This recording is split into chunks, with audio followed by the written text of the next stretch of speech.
the teaching building.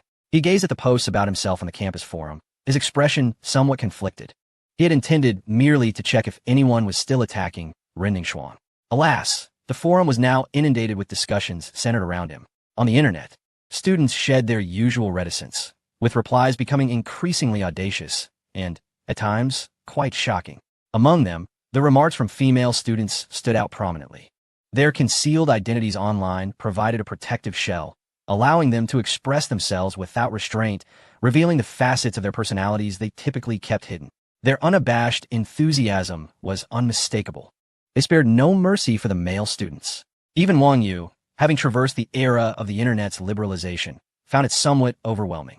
Observing others gaining fame online had always seemed appealing, but now, the reality was quite different. As he found himself subjected to the whims of countless young women, the experience ceased to be a pleasurable one. Wang Yu shook his head, switched off his phone, and resolved not to dwell on these matters any further. Let them be. In this age of the internet, information evolves rapidly. In a matter of days, these girls would surely quiet down on their own. After a brief moment of contemplation, he realized it was nearly noon. Perhaps he should seize the opportunity to dine at the cafeteria before the new students' military training concluded. However, the mere thought of the cafeteria's culinary offerings filled him with nausea. His standards for taste were not particularly high. The simplicity of home-cooked meals sufficed. Yet, the food at the university cafeteria was quite frankly inedible. Having navigated the world for over a decade, he had never encountered such unpalatable fare. Few things remained etched in his memory, but the cafeteria's offerings were certainly among them.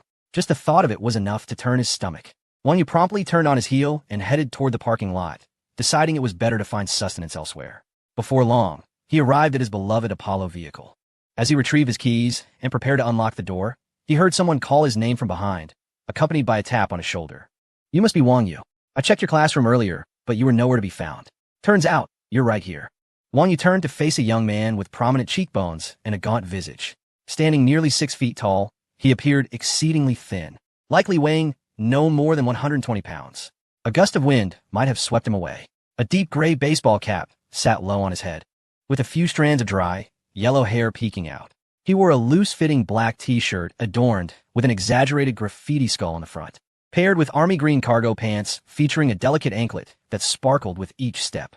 His expression radiated excitement as he scratched his head and said to Wang Yu, "I also checked your dormitory, but you weren't there.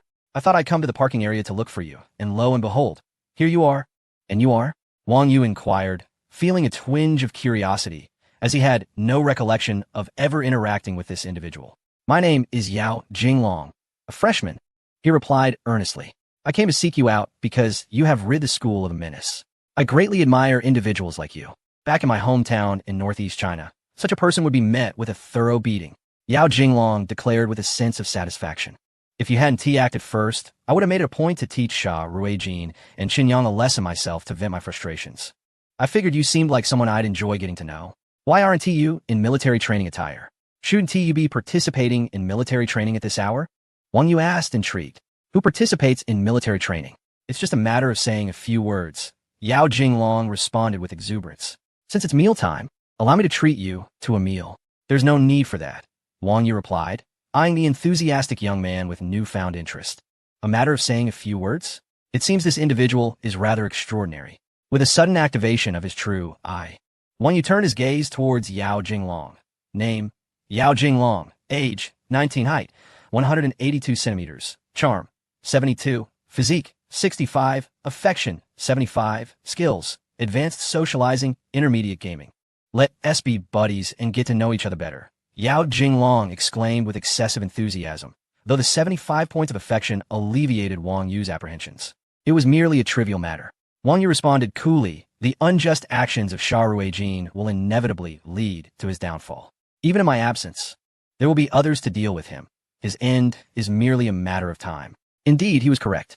Mentioning Sha Ruijin, Yao Jinglong gritted his teeth and remarked, "How dare a mere department head flaunt his authority within the school? He is simply unfortunate to have crossed paths with you. Otherwise, I would not have let him off so easily." Wang Yu raised an eyebrow, regarding him with skepticism.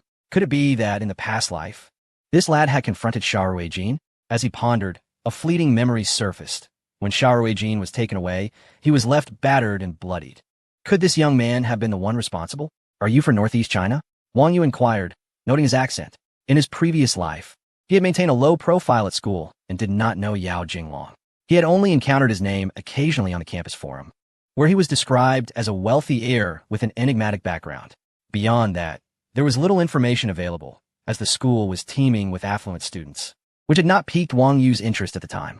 I hail from Northeast China, and this is my first visit to Shanghai, Yao Jinglong replied, then suddenly smacked his forehead. Oh, I almost forgot. Let us exchange contact information. After a quick maneuver on his phone, he presented Wang Yu with a Feixin QR code. All right, allow me to scan it, Wang Yu said, retrieving his phone to add Yao Jinglong as a friend on Feixin.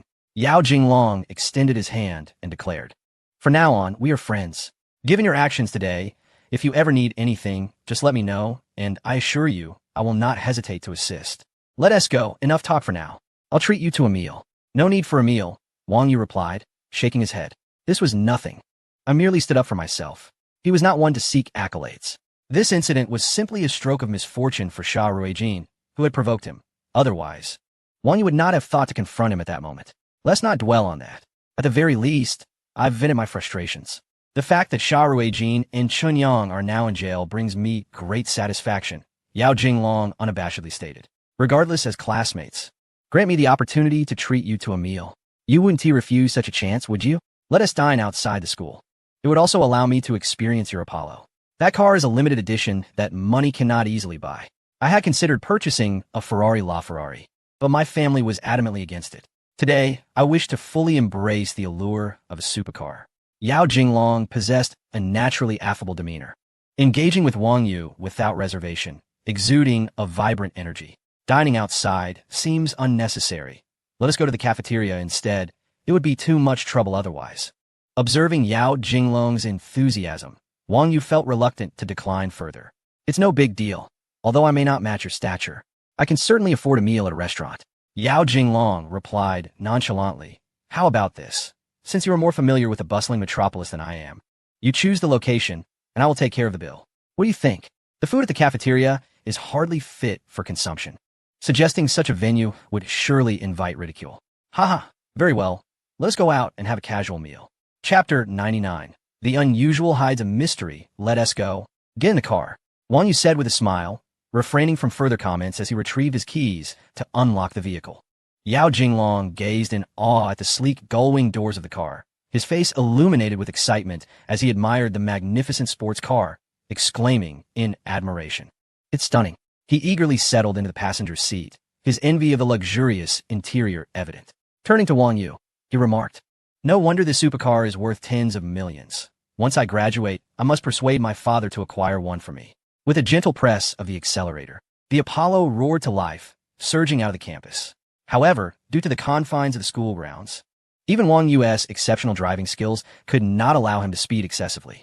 Yet, Yao Jinglong remained exhilarated, exclaiming in delight. Shortly after, they arrived at a restaurant not far from the school. Yao Jinglong disembarked, still feeling a sense of elation under the gaze of passers-by. He threw an arm around Wang Yu's shoulders, excitedly exclaiming, "Let us indulge. Choose whatever you wish. We shall not return until we are thoroughly inebriated." Wang Yu, somewhat exasperated, replied, "I'd rather not drink. I still need to drive later. How can we not celebrate our newfound acquaintance?" Yao Jinglong insisted, flashing a wide grin that revealed his gleaming teeth. "Come on, let us head inside." Together, Wang Yu and Yao Jinglong entered the bustling restaurant, now filled to capacity during the peak dining hour. Inquiring with the server, they discovered that no private rooms were available, so they settled for a table in the main dining area. As soon as they sat down, Yao Jinglong called out exuberantly, "Waiter, we're ready to order." From a distance, a young woman approached in response to the commotion. She moved gracefully, her slender waist seemingly delicate enough to be encircled by two hands. Her hair was styled in a bun, and her simple short-sleeved top could not conceal her impressive figure. A yellow apron tied around her waist lent her an air of unpretentious charm. Wang Yu's gaze met hers as she approached, holding a menu. "Wang Yu, what a coincidence! What brings you here?" It was none other than Ren Ningxiang, the source of Wang Yu's frustrations. He couldn't help but marvel at how small the world truly was. He had not expected to encounter her while seeking a casual meal at a random restaurant. Their first meeting had been in the cafeteria, and now here they were again, united by fate. "Is it not permissible for me to dine in such establishments?" Wang Yu inquired, a hint of disbelief in his tone. Given your wealth, it is indeed a rarity for you to frequent places like this. Ren Ningxiang replied with a subtle smile. Are you working part-time here? Wang Yu asked, curiosity piqued. Yes, I have no classes this morning. So I came here for a part-time job, Ren Ningxiang said, placing the menu before Wang Yu. Her expression remained composed, devoid of any embarrassment at being seen working part-time by him. I used to work at the school cafeteria, but due to the recent gossip circulating on campus, my boss has advised me to take a short break. She added, a hint of distress in her voice. With no other option, I must seek employment outside the school for the time being. Wang Yu fell into silence, fully aware of the rumors she spoke of, which were indeed linked to him. Fortunately, this venue is conveniently located near the school, allowing for easy access to his dormitory. While it may get busy during meal times, the rest of the day remains relatively relaxed, ensuring it does not interfere with his studies. Ren Ningxiang chuckled lightly, waving her hand dismissively. Though this job is somewhat more taxing than working at the school, and pays less, I have more free time as a result. During my spare hours, I can offer extra tutoring sessions or attend additional dance classes, which ultimately yield a higher income. With a playful grin, she added, would you care to sample our signature dishes? They are quite delectable. I will inform the kitchen to prepare something special for you. She gazed at Wang Yu with anticipation. All right, I appreciate it, Wang Yu replied, glancing at the menu before selecting several signature dishes and passing the menu to Yao Jinglong to order more. You are so tall and robust. Surely, you can eat a great deal. I shall fetch you some rice, she remarked before turning away. Wang Yu watched her retreating figure, a slight frown creasing his brow. He suddenly realized that he found it difficult to see through this young woman. Ren Ningxiang did not resemble the rumors of her past life. In his previous existence, Wang Yu was not well acquainted with her. He only knew of her through campus forums. After all, she was the campus belle, while he had merely been a struggling student. Their paths had never crossed, nor were they ever destined to. Wang Yu recalled that Ren Ningxiang had gone through her 4 years of university without a boyfriend or scandal. Her aloof demeanor deterred countless admirers, leading to whispers that she had no interest in men, only in women. Paradoxically, this only heightened the interest of many male students. Thus, when Ren Ningxiang greeted him in the cafeteria, expressing a desire to get to know him, Wang Yu's initial reaction was one of astonishment. This was a stark contrast to the Ren Ningxiang from his memories, and he worried that her intentions might be ulterior. When something seems amiss, there is often a hidden agenda. However, with her evident fondness for him, she did not appear to harbor ulterior motives. Wang Yu could only attribute this unexpected turn of events to the allure of his newfound charm. What piqued Wang Yu's curiosity was that, despite Ren Ningxiang's apparent materialism, she had never engaged in a romantic relationship throughout her 4 years at university. Given her striking beauty, finding a wealthy suitor should have been an effortless endeavor. There is truly no need for her to take a part-time job at a restaurant, earning less than $3,000 a month, especially when other girls could easily earn more by enjoying a couple of drinks at a bar. Yet in this life, she had taken the initiative to seek him out and relentlessly pursued him. Even after being rebuffed by Wang Yu, she treated it as though nothing had occurred, continuing to bring him drinks with an expression that seemed to say, I will cling to you, and what will you do about it? Wang Yu rubbed his temples, letting out a bitter laugh. What was Ren Ningxiang thinking? Why had she fixated on him? This is the braised pork you ordered. Enjoy it while it's hot, Ren Ningxiang said with a beaming smile as she stood beside him. Am I intruding? Yao Jinglong grinned at Wang Yu, winking playfully. Hello, I am Ren Ningxiang. She nodded at Yao Jinglong, smiling as she inquired, are you a friend of Wang Yu? Absolutely, Yao Jinglong replied with certainty. Then, with a slightly awkward demeanor, he added, at the very least, I consider Wang Yu a brother. Are you two newly acquainted, or are you a couple? Yao Jinglong asked, curiosity evident in his tone. Observing the interaction between Ren Ningxiang and Wang Yu, he sensed they were still getting to know each other. Yet Ren Ningxiang's gaze toward Wang Yu unmistakably revealed her affection. Not yet a couple, Ren Ningxiang replied, a charming blush creeping on her cheeks. But that will change soon. I am determined to win Wang Yu's heart. What? Yao Jinglong exclaimed, his eyes nearly bulging in disbelief. He questioned whether he had misheard, uncertainly stating, I must have misunderstood. It should be Wang Yu pursuing you, right? Ren Ningxiang slowly shook her head, her face growing even redder. Yao Jinglong gazed at her unadorned beauty, nearly grinding his teeth in frustration. Damn Wang Yu. Why does he get all the good fortune? This was entirely contrary to his expectations. He had presumed that Wang Yu was the one pursuing Ren Ningxiang, only to discover that she was the one fervently pursuing him. How absurd, Yao Jinglong thought. Wang Yu seems somewhat indifferent to my affections and has yet to accept my pursuit. As his friend, could you assist me? If I succeed, dinner is on me. Ren Ningxiang said, her hands clasped behind her back, looking at Yao Jinglong with hopeful anticipation. Yao Jinglong felt a sharp pang in his chest. He gazed incredulously at Ren Ningxiang and then turned to Wang Yu, his expression full of astonishment. How could someone of such beauty leave Wang Yu unmoved? Are you even a man? He thought. Most importantly, she was the one pursuing him. Wang Yu, you truly ought to be ashamed. He lamented, why isn't it me? After a long pause, Yao Jinglong finally managed to utter those words. He could not fathom why Wang Yu was so popular with women, while he, despite his stylish appearance and handsome looks, attracted no attention from the opposite sex, let alone any who would pursue him. Is this fair? Is being handsome really that significant? Yao Jinglong gazed at Wang Yu's extraordinarily handsome face, unable to suppress his sarcastic remarks. Ren Ningxiang looked at Wang Yu with unrestrained joy in her eyes, her feelings transparent to any observant person. Yao Jinglong immediately felt dejected, his spirit dampened. It seemed that being handsome allowed one to act with impunity. It was indeed remarkable. Don't pay heed to her nonsense, Wang Yu said, somewhat exasperated. You should attend to the other guests first. Very well then, you all enjoy your meal. Call me if anything arises, Ren Ningxiang replied, casting a look of grievance at them. Turning to Yao Jinglong, she added, remember to persuade Wang Yu on my behalf. No problem, Yao Jinglong readily agreed. For the happiness of a dear friend, he would not hesitate even if it meant stabbing him in the back. The following morning, at the school basketball court, Yao Jinglong watched as Wang Yu and others played, while he sheltered in the shade, sipping on cola. During a halftime break, Ren Ningxiang approached Wang Yu, her delicate hand offering him a bottle of beverage. Yao Jinglong was taken aback, as whispers from others reached his ears. Why is Ren Ningxiang here again? Indeed, she has quite the audacity. Yao Jinglong's expression shifted, turning to the group and inquiring, what is happening here? One of them, surprised, replied, you don't know? It has spread all over the campus forum. Brother, I genuinely had no idea. I haven't checked the campus forum. Yao Jinglong shook his head. Could you enlighten me about the situation? Well, on the very first day of school, Ren Ningxiang openly pursued Wang Yu, but he rejected her. Since then, she has been relentless in bringing him drinks, unwilling to give up. The student shrugged. Ren Ningxiang has been the reigning campus beauty for 3 consecutive years. Is she really so fixated on someone who turned her down? Did you not notice she has brought drinks before?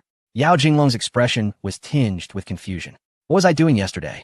He mused, recalling he was preoccupied. Wang Yu, you truly deserve this. He lamented, tears brimming in his eyes. Ren Ningxiang treats you this way, and you remain unmoved. Brother, while Ren Ningxiang is indeed beautiful, Wang Yu is handsome as well. Someone interjected. Beneath the shade of nearby trees, Wang Yu took a sip of the drink and then pulled out his phone, saying, let's add each other on Feishin. Really? Ren Ningxiang exclaimed with delight, wonderful. You have finally recognized my sincerity and wish to exchange contact information. She promptly retrieved her phone, searching for the QR code. When he glanced at it, it was an old Redmi phone, showing signs of prolonged use with a scratch screen. However, it appeared that Ren Ningxiang took great care of it, as it was clean and free of blemishes. Unashamed, she presented her genuine self to Wang Yu. The Redmi phone lagged for a while before finally displaying the Feishin QR code. Ren Ningxiang extended her fair and delicate hand, offering it to Wang Yu. Wang Yu said little, directly scanning her QR code to add her as a friend, sending a red envelope of 200. Ren Ningxiang quickly accepted it. Curiously, Ren Ningxiang glanced over and found it was a red envelope from Wang Yu. What do you mean by this, Wang Yu? Ren Ningxiang's smile instantly froze as she inquired. It's nothing. You bring me drinks every day. I can't keep drinking for free, Wang Yu replied nonchalantly. I'm not accustomed to having girls spend money on me. Just accept this red envelope. It's not much. Wang Yu took a sip of the drink and added, thank you for the drink, but please don't bring it anymore. I don't usually drink much, and with the weather being so hot, and you have a part-time job, it's quite troublesome to run back and forth. Hee hee, are you concerned about me? Ren Ningxiang's eyes sparkled as she smiled brightly. I thought you liked drinks. I usually enjoy sweet milk tea. Since you don't like it, I'll bring you something else next time. Really, that's unnecessary, Wang Yu said earnestly.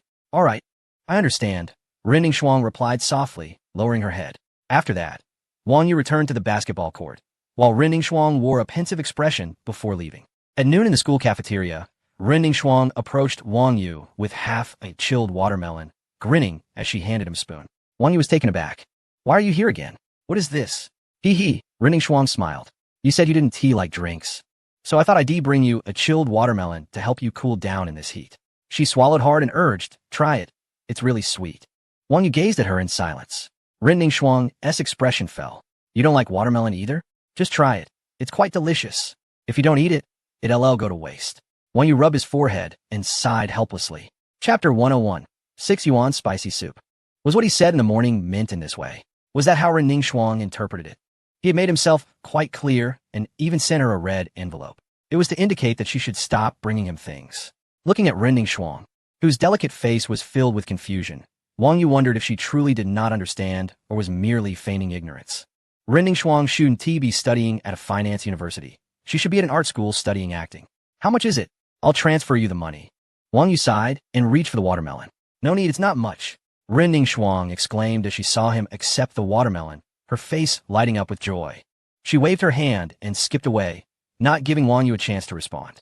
Wang Yu could only watch her go, holding the watermelon in his hand.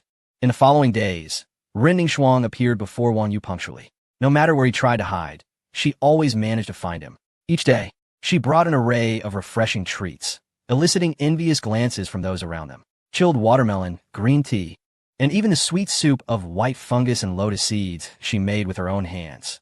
Though these items hold little intrinsic value and are quite commonplace, they are crafted by the goddess of the school, Ren Ningxuang, which renders many a heart broken among the observing boys. Following closely beside Wang Yu, Yao Jinglong wore an expression of melancholic longing.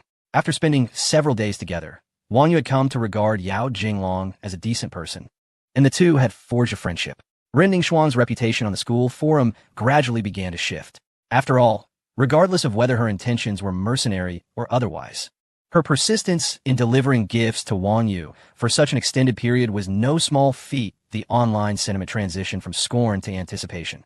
Wondering whether Ren Ningxuang might successfully win Wang Yu's heart, many were eager to discover the eventual outcome.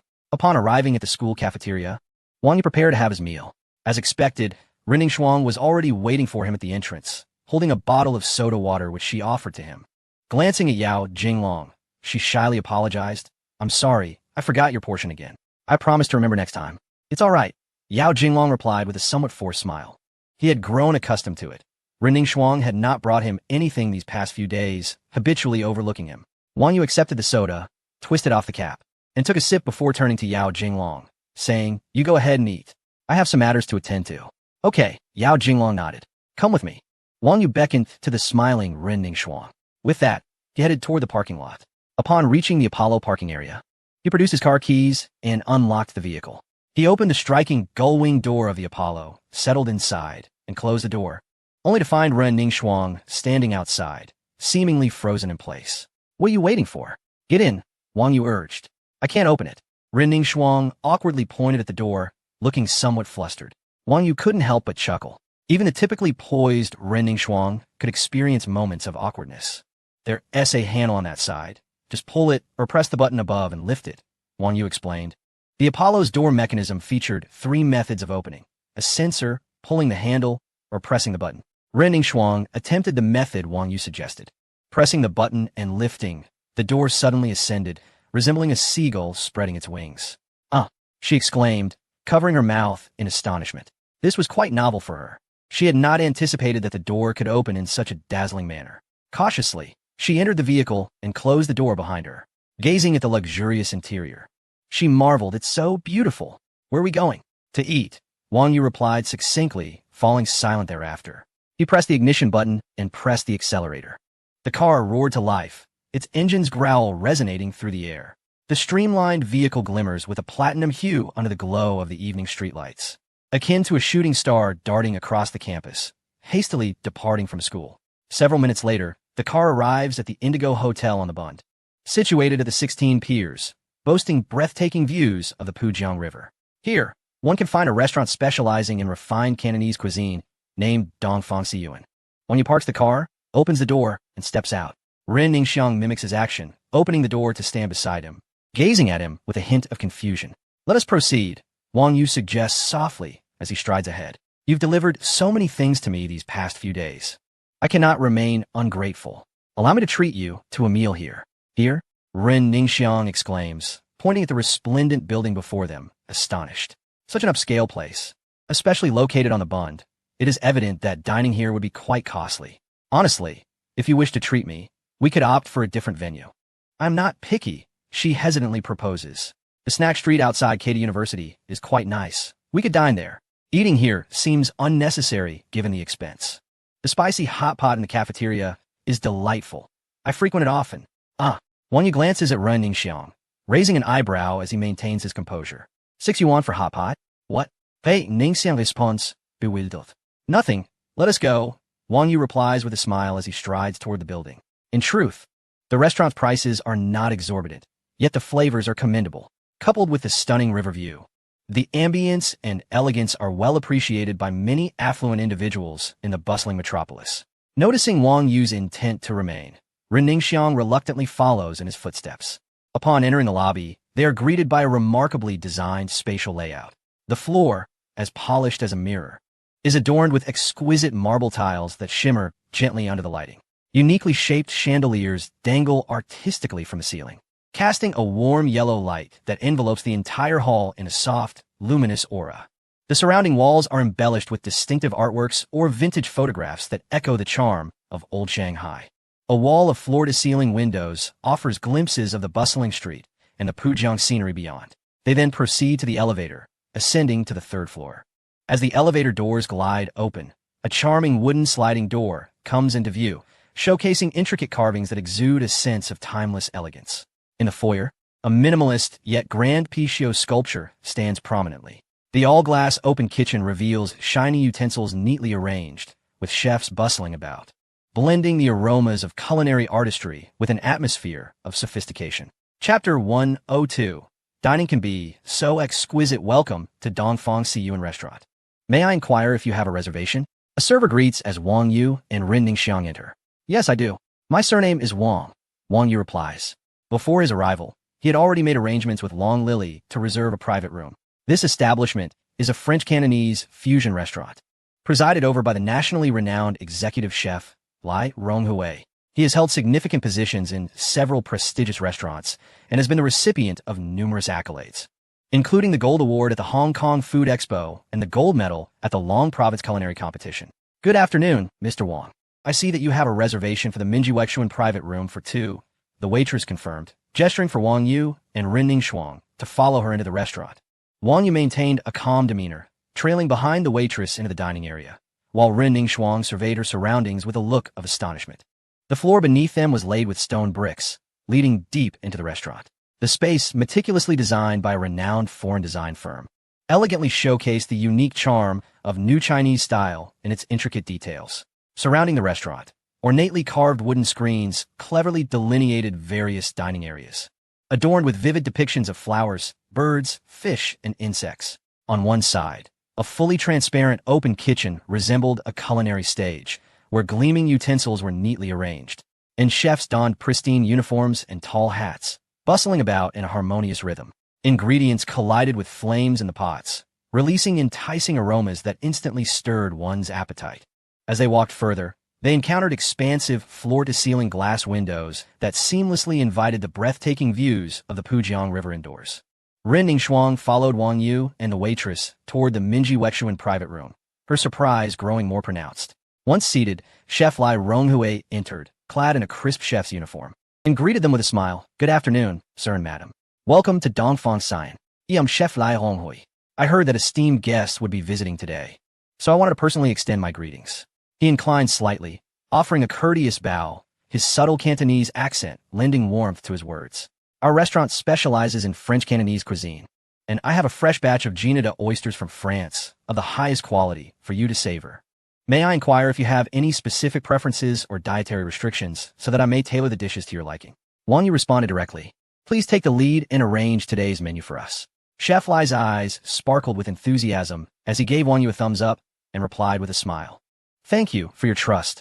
I assure you that tonight's offerings will exceed your expectations. With a final bow, Chef Lai added, I shall not disturb you any further. Enjoy your meal, and should you have any thoughts or inquiries during your dining experience, feel free to summon a waitress to find me. Thank you, Wang Yu responded. Once Chef Lai exited, Wang Yu snapped his fingers at the waitress and said, Please bring us a bottle of wine. Good sir.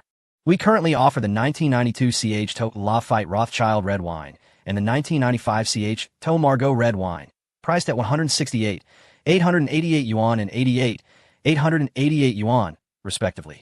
Which type would you prefer? The waiter inquired. Upon hearing this, Ren Ningxuang's eyes widened in astonishment, her pupils contracting in disbelief. A single bottle of wine costs a staggering 168,000. This was merely a dinner wine, intended to complement the meal. It was opulence beyond her comprehension, an extravagant indulgence she could scarcely fathom. The few thousand she earned in a month seemed utterly insignificant in comparison. Wang Yu replied nonchalantly, "Let us start with a bottle of 1992 Lafite." "Very well, sir," the waiter responded before turning to exit the private room to fetch the wine. "Moments latte." He returned with utmost care, cradling a bottle of Lafite as he approached.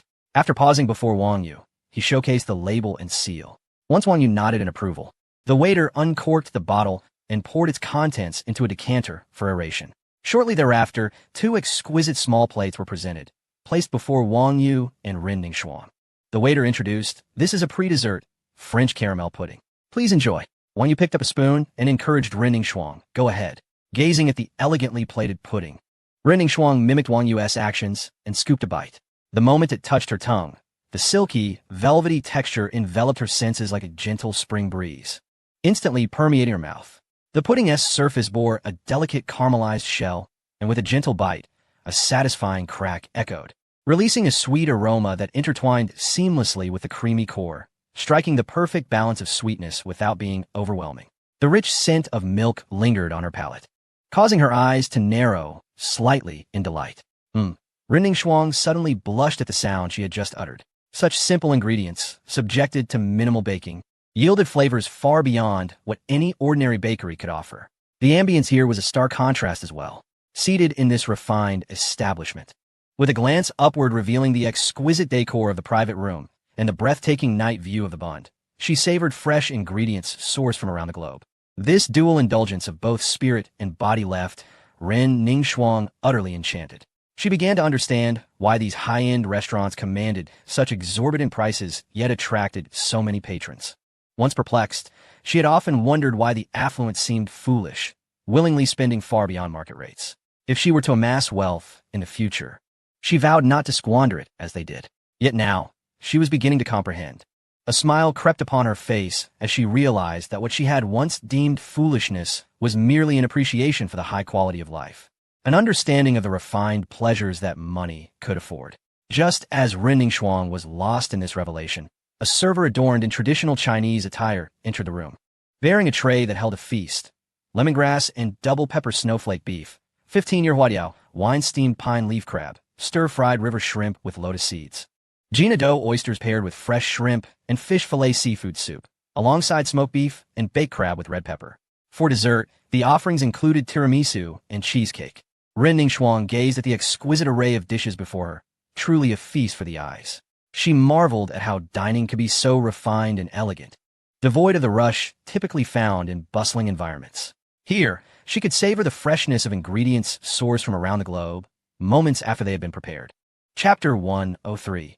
The Frog in the Well. Observing the moon, Ren Ningxuang gently lifted the delicate bone china teacup before her, taking a subtle sip of the perfectly brewed tea. The warm liquid unfurled on her palate, while soft melodies caressed her ears. The food danced upon her tongue, igniting her taste buds and eliciting a delightful salivation. She nibbled delicately at the dishes before her, her demeanor contrasting with her usual poise, revealing a hint of shyness. As she glanced at Wang Yu seated beside her, she murmured, "He truly is handsome." His striking features, illuminated by the ambient light, appeared even more captivating. With his arched brows and starry eyes, coupled with depths as profound as the ocean, his straight nose stood tall like a majestic peak, its firm lines softened by an undeniable elegance, adding a three-dimensional allure to his visage. Ren Ningxuang couldn't help but exhibit a look of infatuation. However, Wang Yu's manner of eating somewhat marred this idyllic atmosphere. He casually picked up a piece of crab meat, popping it into his mouth with a loud crunch. Following that, he scooped up a luscious Gina dough oyster, gulping it down along with a bowl of oyster seafood soup, relishing the moment with unrestrained delight. There was no trace of the decorum expected in a high-end restaurant. It felt as casual as indulging in street food. Seemingly aware of her gaze, Wang Yu turned slightly, a teasing smile gracing his lips. What's the matter? Is the food not to your liking? You seem more refined than a little kitten. No, no, Ren Ningxuan replied, her cheeks flushing as she waved her hand dismissively. It's just that the food is so exquisite. I hesitate to indulge too heartily. Moreover, her voice trailed off, lowering almost to a whisper when dining with you. I feel compelled to maintain a certain elegance. Oh, are you implying that my presence is a hindrance to your enjoyment? If I were to leave, would you then feel free to indulge? A glimmer of amusement flickered in Wang Yu's eyes as he playfully provoked her. Of course not, Ren Ningxuan retorted, casting him an exasperated glance. Wang Yu then poured some red wine in her glass, softly suggesting, do try this wine. It pairs beautifully with the seafood. He too took a sip, the movement of his throat exuding an inexplicable charm. Following his lead, Ren Ningxuan raised her glass, inhaling the fragrant bouquet of fruit and wine, which eased her spirits. After a delicate sip, her eyes sparkled. This is delightful. I've never had such exquisite wine before. At that moment, the chef, Lai Ronghui, clad in a pristine white uniform and tall hat, entered with a humble yet professional smile. He slightly bowed and inquired, I apologize for the interruption, but I hope the dishes I've meticulously prepared for you both are to your satisfaction? Quite satisfactory, Wang Yu replied, setting down his wine glass and savoring a piece of smoked beef. He nodded and remarked, from the selection of ingredients to the precise cooking techniques. Each dish is crafted with meticulous care, and we are thoroughly satisfied with our meal. Lai Ronghui, beaming with delight, replied, seeing you enjoy the food so heartily fills me with honor. As long as you are pleased, my satisfaction is complete. Ren Ningxuan looked at Chef Lai Ronghui with a hint of surprise. This experience starkly contrasted with her previous perceptions of upscale dining establishments. In her mind, those frequenting such luxurious venues were undoubtedly bound by numerous rigid protocols, every gesture dictated by stringent etiquette, much like the portrayals in films and novels. Any misstep would attract disapproving glances. However, reality presented her with a different narrative. The world of the affluent did not adhere to the same rules and ceremoniousness depicted in cinematic tales. Everything unfolded with a sense of freedom. One could act as they pleased, embracing joy in whichever manner they chose. Yet within this restaurant, Ren Ningxuan felt compelled to maintain decorum, eating her meal with restraint, fearful that her inexperience would be exposed. In contrast, Wang Yu exhibited an unwavering confidence. To him, a high-end restaurant was no different from a roadside eatery. He felt no need to tread carefully or concern himself with others' perceptions, revealing his most authentic self. This stirred a sense of inferiority within Ren Ningxuan. Previously, she believed that the lives of the wealthy merely involved superior food and amenities, with little distinction from ordinary existence. It was akin to a humble chef assuming that a Michelin-starred cook merely added a sprinkle of exquisite seasoning and presented dishes artfully, oblivious to the meticulous control over ingredients and cooking times. Ren Ningxuan recognized that her perspective had been rather myopic. The calm and confidence with which the affluent approached life as challenges was a quality she felt she could never emulate. A self-deprecating smile crossed her lips as she reflected on her naivety, likening her former self to a frog in a well, gazing at the moon. Dining in this opulent restaurant and glimpsing the lifestyle of the wealthy, she realized she was but a fleeting mayfly in the vastness of the world. It was no wonder that so many women aspired to marry into wealth, to ascend the branches and become phoenixes. It baffled her that, despite her considerable beauty, her pursuit of Wang Yu had left him unmoved. It was neither her appearance nor his indifference to attractive women. Rather, she had mistakenly viewed him through the same lens as other privileged heirs. A person of his caliber had surely encountered far more than she could ever imagine. Her most cherished attributes, the allure of her physique and beauty, were likely commonplace in his eyes. Those other reasonably attractive women who captured the hearts of affluent men must have done so because those men were not yet on the same level as Wang Yu. True aristocracy, with its rich heritage and lineage, likely resembled Wang Yu, always wearing a gentle smile, presenting an air of unassuming demeanor. Though seemingly amiable, a deeper interaction would reveal an insurmountable sense of detachment. This meal, Ren Ningxuan found the meal to be almost dreamlike, as though it were unreal. It wasn't until Wang Yu swiped his card to settle the bill that she was jolted back to reality. How much is it? Wang Yu inquired of the waiter. Mr. Wang, your total expenditure amounts to 238,600 yuan. How would you prefer to pay? With a card, Wang Yu replied coolly. Ding. The system has detected that the host has spent 238,600, resulting in a double cashback of 477,200. Ding. Congratulations to the host for earning 23 system points. Renning Shuang gazed at the staggering sum on the bill, feeling lightheaded at the sight of over 200,000 yuan, along with a 15% service charge. Good heavens, what kind of establishment is this? Spending over 200,000 on a meal and still being charged an additional 15% service fee. This is outrageous. Internally, she screamed, though her face remained impassive. Shall we go? Wang Yu wiped his mouth and stood up. Are we heading back to school? Renning Shuang instinctively asked. What do you think? Wang Yu raised an eyebrow, a mischievous grin adorning his face. Chapter 104. A mere 800,000. What do you think? Wang Yu teased again. Renning Shuang's cheeks flushed at his words. Let us take a stroll downstairs. Wang Yu said earnestly, you must rarely come here, right? The night view of the Bund is quite impressive. Let us enjoy the sea breeze to sober up. No drinking and driving. Driving while intoxicated is irresponsible to others and oneself. He cherished the vibrant life he was beginning anew, unwilling to gamble on whether the system would grant him another chance at life. The wealthier one becomes, the more one values their life, leading to more cautious behavior. One may indulge in opulence, revelry, and freedom, yet all must remain within the bounds of the law. Otherwise, even with a powerful background, one is but an ant before the state and its people. The more arrogant and domineering one is, the more tragic their downfall. Wang Yu refused to be a bully, yet would not be easily intimidated or exploited. He believed in living freely while adhering to moral boundaries, embodying the Confucian principle of moderation that has prevailed in Chinese civilization for millennia. All right, Renning Shuang nodded, following Wang Yu closely. The restaurant staff escorted them to the elevator and kindly pressed the button for them. Thank you for choosing our restaurant. We hope you had a pleasant dining experience and look forward to your next visit. The waiter slightly bowed, and only after the elevator doors closed did he turn to return. Upon reaching the ground floor, the night at the Bund unfurled before them like a dazzling, resplendent painting. The Huangpu River shimmered under the moonlight, with neon lights flickering from the skyscrapers lining both banks. Boats glided gently across the water, carrying fragrant breezes. In the distance, the sound of a violin floated through the air. The two were entranced by the enchanting nightscape, as the sea breeze brought a refreshing chill, dispelling the summer night's warmth. Renning Shuang lifted her gaze towards the cruise ship on the river, where lively laughter and conversation filled the air, and she felt an immense distance separating her from it all. A sense of estrangement also began to take root in her feelings towards Wang Yu. As they walked along the riverbank, a palpable silence hung between them. Wang Yu remained quiet, while Renning Shuang kept her head lowered, lost in thought. Her earlier vivacity now fading away. What are you thinking about? You seem rather unhappy. Wang Yu suddenly halted, turning to lean against the railing by the river, gazing at the distant beauty as he spoke. Nothing much. The sea breeze swept through, tousling Renning Shuang's long hair. A faint smile graced her lips as she gently ran her fingers through the disheveled strands, responding with calmness. I was just pondering how somewhat ridiculous I seem. Wang Yu turned his head, casting a glance at her, and asked, could you share your thoughts with me now? With a light-hearted giggle, Renning Shuang smiled. I've already mentioned it. I simply wish to pursue you, nothing else. Wang Yu remained silent, merely observing her. After a moment, Renning Shuang's expression faltered. She turned her head away, speaking with a hint of resignation.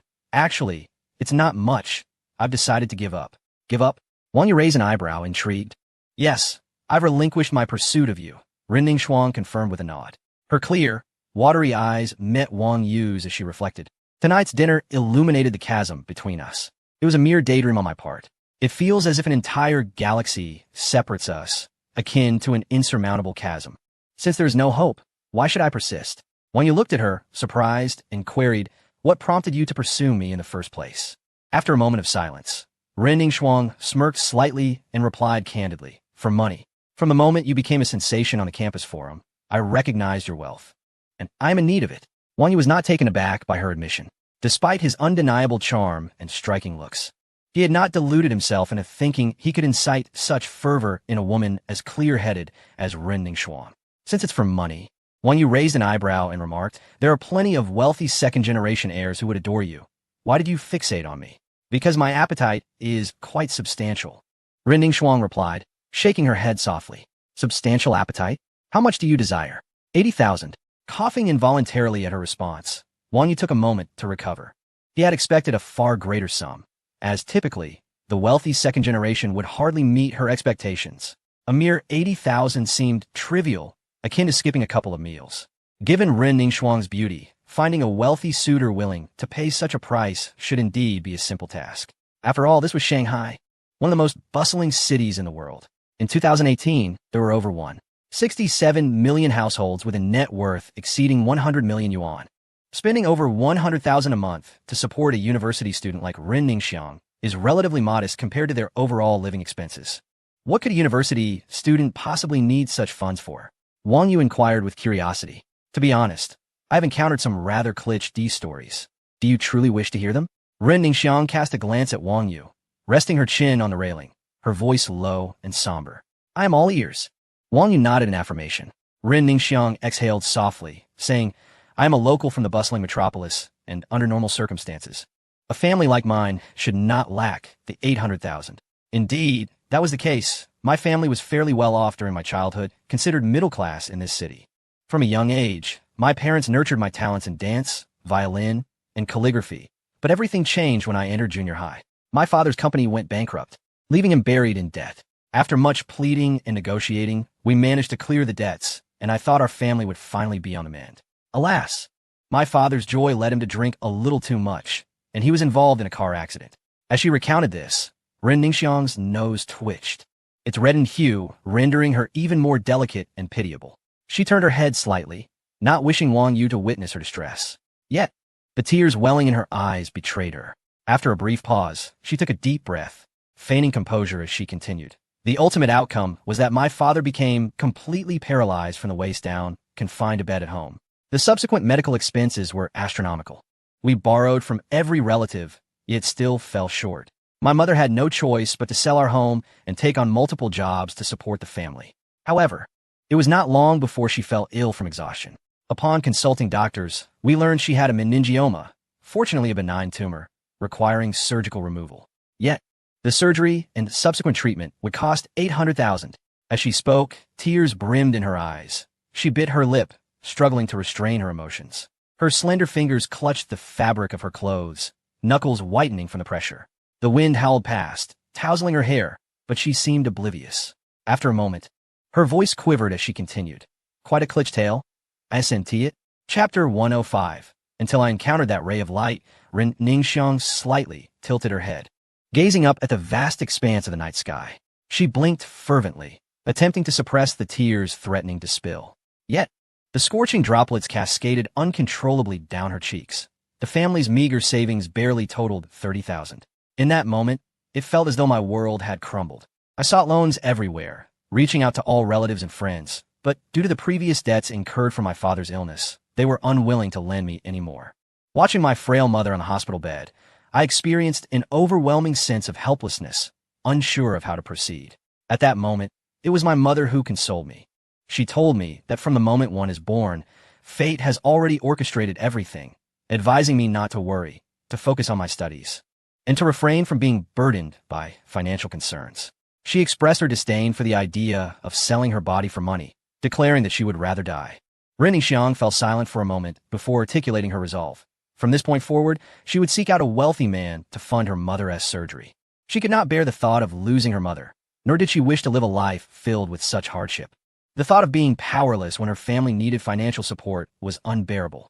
She was weary of juggling multiple part-time jobs, leaving her with less than 6 hours of sleep each night. She longed to escape the monotony of dining on free plain rice accompanied by vegetable soup for an entire month, all in a bid to save money. Her days working at the restaurant were, in fact, quite pleasant. At least she could enjoy delicious meals, which brought her a sense of happiness. Looking at Wang Yu, Ren Ningxiang confessed, the watermelon I brought you and the sweet soup I made, I could hardly bear to eat myself.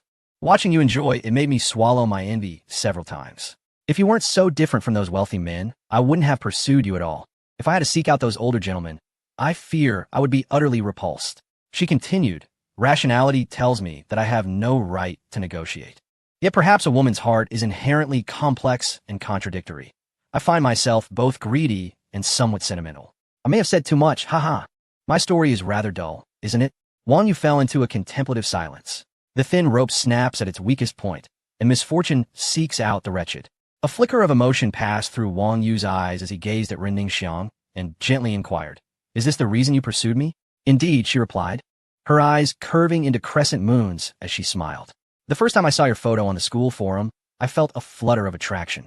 You were so handsome, driving that Apollo, so affluent. I thought to myself, you were young and surely easily deceived, and with my beauty, I could easily ensnare you." As she spoke, Ren Ningxiang pouted slightly, a hint of regret in her expression. "Little did I know you would defy my expectations and turn down my advances." While I felt a twinge of disappointment, it also sparked a flicker of curiosity within me. After returning home, I resolved to win you over. You were unlike other men, not drawn to my appearance, which made you quite special. Thus, I began to appear before you daily, bringing you food. After all this time, to suddenly declare my intention to give up feels rather disconcerting. Having persisted for so long, why would I now choose to abandon my pursuit? One you raised an eyebrow and replied nonchalantly, "Did you not desire the 80,000 for your mother's surgery and a life of luxury? Perhaps if you endure a few more days, I might be tempted. I would gladly provide the 80,000.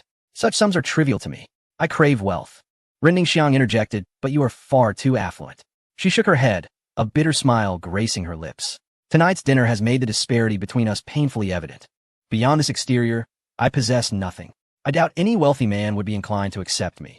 After all, my family is a bottomless pit of need, and being entangled with me would surely bring them distress. There are countless beautiful girls. Why would they choose to spend their time and money on me?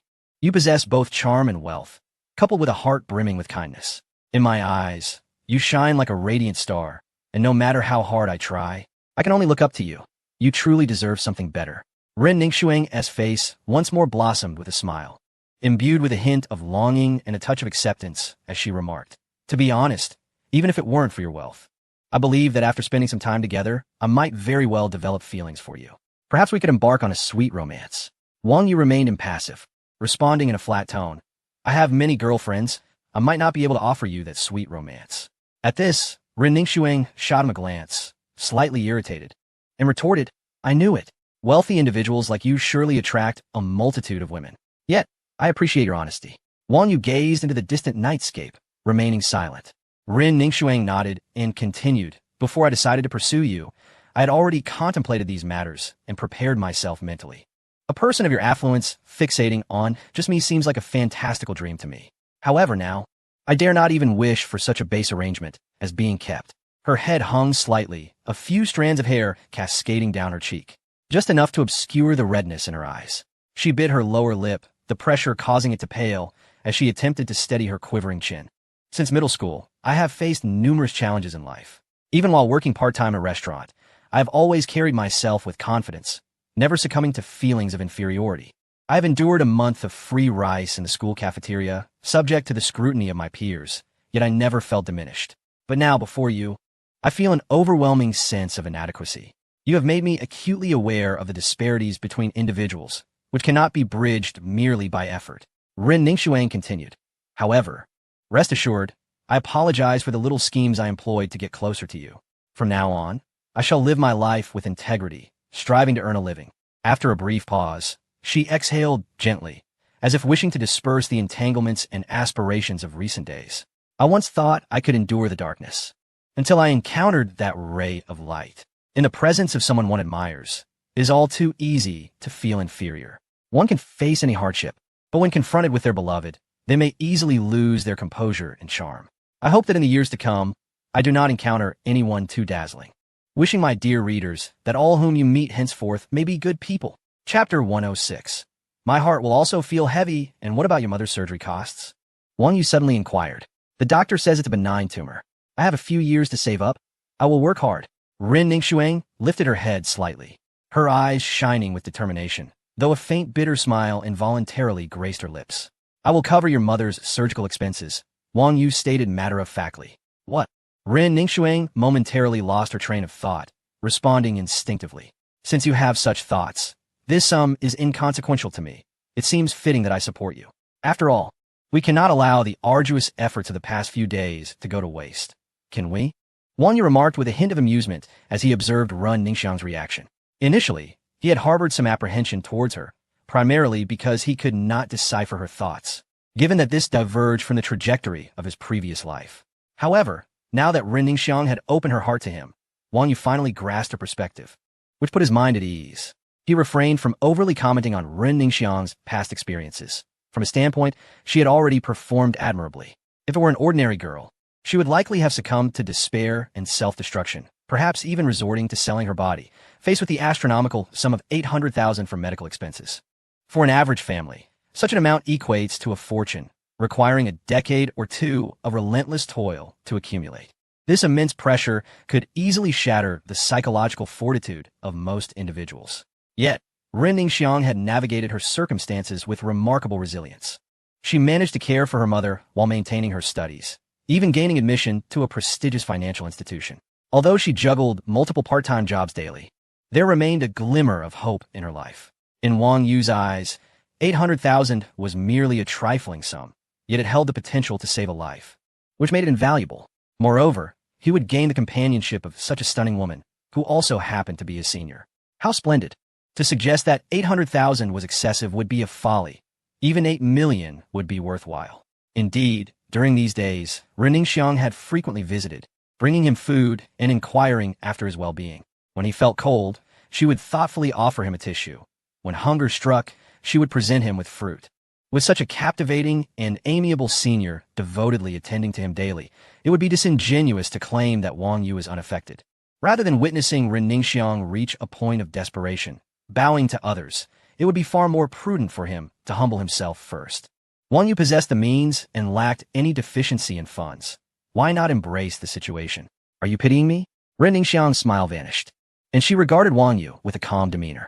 If that is the case, then it is unnecessary. I do not require your pity. She shook her head and continued. Despite the hardships over the years, I have persevered, and I am living quite well. I do not consider myself pitiable, nor do I seek anyone's sympathy. The only valuable asset I possess is my body. Beyond that, I cannot fathom any means to amass such a considerable sum. Wang Yu, I have shared so much with you tonight, both what ought to be said and what should remain unspoken. Finally, I implore you to preserve the last shred of my dignity. Typically, Ren Ningxiang exuded a generous and lively aura, brimming with youthful vitality, yet in this moment, her tone bore a trace of pleading.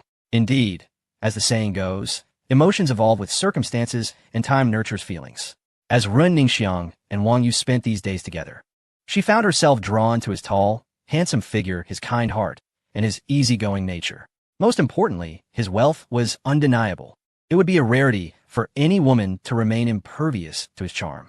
Ren Ningxiang was similarly afflicted, a young girl in the throes of budding affection. She revealed her most vulnerable self before Wang Yu, feeling an overwhelming sense of inadequacy. She endeavored to mask her sorrow, fearing that Wang Yu might despise or disdain her, thus clinging to the last vestiges of her dignity. After dinner that evening, the realization of the chasm between her and Wang Yu plunged her further into self-doubt, solidifying her resolve to relinquish hope. This 800,000, while partly motivated by my desire to assist you, Wang Yu paused before continuing, is also in part for your sake. What do you mean? Ren Ningxiang asked, perplexed. Your beauty is such that it is hard not to be captivated, Wang Yu stated earnestly, gazing into her eyes. Are you suggesting that merely to spare my feelings? Ren Ningxiang replied incredulously. Why would I deceive you? Do you lack confidence in yourself? Wang Yu questioned. Then why have you been so indifferent to me these past few days? Ren Ningxiang tilted her head slightly, her eyes wide with curiosity. Did you not already ascertain that? Wang Yu chuckled softly. Understanding dawned upon her. Wang Yu harbored a sense of wariness towards her. It was only after she articulated her reasons that his demeanor towards her softened. Is this how wealthy individuals behave? Always on guard? She murmured, her pink lips pouting slightly. That is hardly my fault. It is your eagerness that has given me pause. Wang Yu smiled at her. Everyone knows that the campus goddess of finance, Ren Ningxiang, has never shown interest in boys. Yet, here you are, so proactive with me. It would be unreasonable for me not to be cautious, wouldn't it? Do you perhaps misjudge your own allure? I find you quite handsome, and I am genuinely fond of you, Ren Ningxiang remarked, covering her forehead in exasperation. With so many girls at the finance university enamored with you, wouldn't you need to be on your guard against them all? Wang Yu merely smiled, choosing silence. Feeling a twinge of guilt, Ren Ningxiang lowered her gaze, softly confessing, Oh, please don't look at me like that. I admit, initially I approached you for monetary gain. However, I truly found myself drawn to you later on. Despite your indifference, I felt at ease in your company, and you are undeniably attractive. Otherwise, your constant rejection would have left me feeling quite humiliated, and I do not relish the thought of self-inflicted suffering. Wang Yu, who had been wearing a faint smile, momentarily froze, a flicker of surprise crossing his features before a complex expression settled in his gaze. This woman, in her foolishness, was rather endearing. Noticing his silence, Ren Ningxuang, feeling shy, ventured, "So, am I now under your sponsorship? It feels somewhat surreal.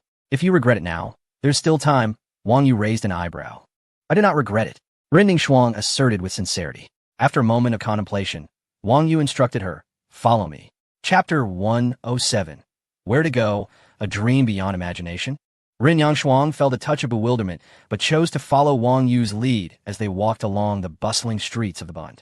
The area was adorned with a plethora of exquisite storefronts, each a flagship of fashionable brands, elegantly designed and brimming with contemporary allure. Wang Yu paused in front of a Chanel boutique and ushered Ren Yangshuang inside. As they entered, a sales associate promptly approached them, slightly bowing in greeting, her demeanor both courteous and warm. "Hello, welcome to the Chanel flagship store. How may I assist you today?" Wang Yu gestured towards Ren Yangshuang, instructing the sales associate, "Please select a few outfits for her." Upon hearing Wang Yu's words, Ren Yangshuang's brow furrowed slightly, instinctively wanting to decline. However, confronted by his unyielding gaze, she swallowed her words. The sales associate's eyes lit up, her smile radiating even more brightly as she exclaimed, "What perfect timing. We have just received several new designs for this season, crafted by renowned designers. I believe this lady possesses an elegant demeanor and an outstanding figure. She will surely look breathtaking in them." Ren Yangshuang felt a mix of reluctance and embarrassment, her cheeks flushing as a hint of discomfort flickered in her eyes. Perceptive to her emotions, the sales associate deftly shifted the conversation, lifting a garment and presenting it before Ren Yangshuang. "Dear lady, please don't feel pressured. Think of it as simply trying on new clothes for a refreshing change. Look at this piece. It's a highlight of our collection, made from the finest mulberry silk. Not only is the texture exquisitely soft, but the natural sheen of the fabric bestows an air of sophistication upon the entire attire. Its unique design features a tailored cut that perfectly accentuates your figure, making it exceptionally suitable for elegant occasions, such as evening banquets." As Ren Yangshuang gazed at the garment, a flicker of longing crossed her mind. She hesitated, casting a glance at Wang Yu, before ultimately following the sales associate into the fitting room. Upon entering, Ren Yangshuang gently closed the door, leaning against it and exhaling a sigh of relief. She held the exquisite dress in her hands, her fingers gliding over the silky fabric, stirring a ripple of emotions within her. Rarely did she frequent such upscale boutiques. Her usual shopping habits revolved around affordable malls or online purchases. Faced with such luxurious and costly attire, she felt both intrigued and anxious. Slowly, Ren Yangshuang removed her own clothes, carefully slipping into the elegant white mulberry silk dress. Through the mirror in the fitting room, she beheld a reflection that seemed both unfamiliar and stunningly beautiful. The fitted design showcased her slender waist and elongated legs flawlessly, while the lace trim at the neckline added just the right touch of allure. Unconsciously, she twirled a few times in front of the mirror, watching as the skirt swayed gently. Just as she was lost in admiration of her own image, a gentle voice from outside the fitting room inquired, "Madam, are you ready? If you require any assistance, please feel free to call me. I will be right here." Snapped back to reality, Ren Yangshuang responded affirmatively. Taking a final, careful look at her reflection, she inhaled deeply, reached for the fitting room door, and stepped out. Wang Yuzheng sat leisurely on the sofa in the lounge area, casually flipping through a magazine. Upon hearing some commotion, he instinctively lifted his gaze. This glance left him momentarily spellbound. Before him stood Ren Ningxiang, resembling an ethereal fairy stepped out from a painting. Her white dress accentuated her grace to perfection. The fitted design clung to her form, delineating her exquisite curves as if each contour had been meticulously crafted. The lace trim at the neckline was both playful and alluring, harmonizing beautifully with her originally cool demeanor, infusing her presence with a touch of earthly warmth. Wang Yuzheng slowly rose to his feet, his gaze traversing Ren Ningxiang's figure from bottom to top, filled with awe and admiration. He nodded gently and remarked, "Indeed, you look stunning in that dress." The sales assistant, observing from the side, wore a radiant smile and interjected at the opportune moment, "Sir, didn't I tell you? This lady is a natural model in our latest collection. She is simply a perfect match." Hearing their praises, Ren Ningxiang felt a slight flush creep across her cheeks. Embarrassed, she lowered her head and softly replied, "You're exaggerating."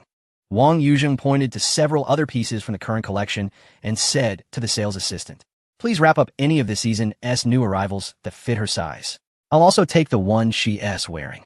Ren Ningxiang's head shot up in astonishment at his words. She hurriedly waved her hands and said, "No, Wang Yuzheng, that would be too extravagant. I truly don't need so many. Just the one I'm wearing is enough." However, Wang Yuzheng merely smiled faintly, gently grasped her hand, and spoke softly, "Consider it a small token of my affection. You're always so frugal. Let yourself indulge just this once, shall we?" The sales assistant, witnessing this scene, eagerly chimed in, "Madam, please don't refuse. The gentleman is only showing his kindness, and you truly look exquisite in these garments. Look at this one," she continued, presenting another piece while trying to persuade Ren Ningxiang on Wang Yuzheng's behalf. Ren Ningxiang bit her lip, feeling a tumult of emotions within her. Ultimately, she nodded softly, granting her tacit consent. Observing this, Wang Yuzheng turned to the sales assistant and said, "Let us proceed to check out." "Certainly, sir. The total comes to 118,600 yuan. Please hold on a moment while I prepare your purchase." The sales assistant, flushed with excitement, swiftly handled the transaction, as such eager customers were rare. She took the credit card Wang Yuzheng offered and efficiently moved to the front desk to package the items. Before long, the sales assistant returned, beaming with joy as she presented the carefully packaged clothing along with the shopping bag and credit card to Wang Yuzheng. "We welcome you back to the Chanel flagship store. Beep. The system has detected a consumption of 118,600. Double cashback of 237,200 has been issued. Beep. Congratulations. The host has earned 11 points in system credits." Stepping out of the store, a refreshing sea breeze brushed against them, carrying a hint of coolness. Ren Ningxiang instinctively clutched the garments in her arms, as if to affirm that this unexpected indulgence was indeed real. Clothes worth over 100,000 yuan. This was something she had never dared to dream of before. Wang Yu noticed her subtle movements, a faint smile gracing his lips. Under his guidance, the two returned to the entrance of a prestigious boutique. Wang Yu led the still-dazed Ren Ningxiang inside. He addressed the sales assistant directly. "Please bring me 3 sets of your leading all-in-one packages. 1 set is sufficient." Ren Ningxiang interjected as she regained her composure. Wang Yu replied nonchalantly, "Your uncle and aunt have been using their phones for quite some time. It's time for an upgrade." "Very well, sir. Do you require 20, and all of these?" The sales assistant appeared slightly taken aback, seeking confirmation. "Indeed," Wang Yu nodded, responding with a calm demeanor. "Could you please confirm the color and memory configuration? I will prepare them for you," the assistant said respectfully. "What color do you prefer for your phone?" Wang Yu turned to Ren Ningxiang. "White will suffice." At her words, Wang Yu instructed the assistant. 1 set should be in white, the notebook and watch in silver. The remaining 2 sets should be black, with the largest memory configurations. Chapter 108. "Could you at least pretend to deceive me?" "Certainly, sir. Please hold on a moment. My colleague will fetch your items shortly. Kindly proceed to the payment counter." The sales assistant guided Wang Yu to the front desk. "Sir, the total cost for the models you selected amounts to 108,890 yuan. Please charge my card."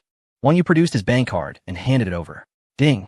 The system has detected a purchase of 108,890, double cashback of 217,780. Ding.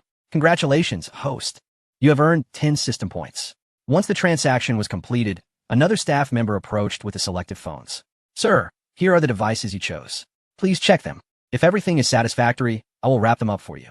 Wang Yu gazed at the phones and notebook on the table, his expression somewhat complex. The year 2018 was a challenging one for the leading brand, facing comprehensive sanctions from the United States, supply chain disruptions, and difficulties in expanding into international markets. Yet, despite these trials, the company persevered in innovation, tenaciously pursuing technological advancements without the slightest hint of retreat. This dedication led to the continuous iteration and upgrade of the Kirin chip, making remarkable strides in the field. The sales assistant swiftly and meticulously packaged the phones and notebook, thoughtfully including various accessories and user manuals. "What are you still standing there for? Let's go," Wang Yu said to the entranced Ren Ningxiang. He grabbed a shopping bag and turned to walk outside. Ren Ningxiang glanced at Wang Yu, then at the other bag prepared by the assistant, and reached for it. It wasn't too heavy. It seemed the heavier items were in Wang Yu's hands. With her shopping bag in tow, she hurried to catch up with him. "You are truly kind to me," Ren Ningxiang playfully remarked. "Why did you suddenly buy me a phone?" My current one is still functional. I noticed that your phone is quite outdated, so I thought it would be nice to get you a new one. I believe it will bring you joy for quite some time. Wang Yu replied with a mischievous grin. How does it feel to be pampered while shopping? Ren Ningxiang, gazing at the bustling crowds by the bund, instinctively exclaimed, covering Wang Yu's mouth with her hand. Oh dear, how could you say that so directly? It sounds so unpleasant. If others overheard, it would be terribly embarrassing. Looking at the garments and the latest model of smartphone in her hands, she continued with a hint of sarcasm. Pampering? It's not like you have to spend so extravagantly on me without me contributing anything. Aren't you afraid I might just take off with your money? You were just saying how you're different from other wealthy individuals, always on guard. Yet here you are, throwing money around. Luckily it's me. If it were another unscrupulous woman, you'd be left with nothing. With a giggle, she added, if you were deceived by another bad woman and ended up broke. How would he feel sorry for you at all? Wang Yu, upon hearing this, touched his phone thoughtfully. Broke? With 300 billion in my bank account. How many women would it take to squander that amount? Spending 500,000 a night would require at least 2 women to deplete 300 billion over a lifetime. And that's not even including interest and cashback. What if we factor in my father Wang Jiangwo's assets? Furrowing his brow, he dismissed the absurd notion. No one has the audacity to deceive me. Just be cautious and don't let any unscrupulous women fool you, Ren Ningxiang casually remarked. By the way, may I ask how many women are around you? How many? Including you. There are 4, Wang Yu pondered. Ah, Ren Ningxiang grimaced. That seems excessive. I thought you only had 1 or 2. I can't even be a mistress. Regretting it now? It's too late to have second thoughts, he teased. No. She shook her head. Can't you just flatter me and say I'm the only one? You asked, Wang Yu replied nonchalantly. A true man never lies. Umph. Such a straight-laced man, completely oblivious to a girl's feelings, Ren Ningxiang retorted playfully. Girls are such peculiar creatures. We know when you're lying, yet at times. We just want to hear sweet words. Even if we understand they might just be empty flattery, hearing them brings us joy and comfort. At least pretend to make me happy. Wang Yu smiled, his lips curling upward. I never deceive, especially in front of my woman. I have spoken to them. And now I shall address you as well. If there ever comes a day when you wish to leave my side, I shall willingly let you go, ensuring we part on amicable terms. Ren Ningxiang listened quietly, her heart a tumult of emotions. She opened her mouth, about to say something, but Wang Yu gently raised his hand to silence her, continuing, moreover, I will provide you with a substantial sum of money, enough to ensure your comfort for the rest of your life. We will each fulfill our needs, and I will be candid with you, withholding nothing. Ren Ningxiang pouted her soft, rosy lips, feeling a tinge of discontent, yet she quickly regained her composure. Suddenly, with a spark of anticipation, she inquired, so tell me, are there any other women at school besides me? No. Why do you ask this all of a sudden? Wang Yu replied, intrigued. That's good to hear. Ren Ningxiang sighed in relief. At least here at school, I am your only girlfriend, and that brings me great satisfaction. Her previously furrowed brows relaxed instantly, her lips curling into a bright smile that revealed a set of pristine teeth, her eyes sparkling with joy. Unable to contain her excitement, she bounced slightly on her feet, her cheeks tinged with a blush. Then, she grasped Wang Yu's arm tightly, nestling close to him, affectionately rubbing her head against his shoulder. With a voice laced with playful charm, she exclaimed, I knew it. I knew I was the only one at school. I was just overthinking things, feeling all anxious. But now I can finally breathe easy. Hee hee. Can I proclaim to others at school that I am your girlfriend? After all, I spend most of my time there.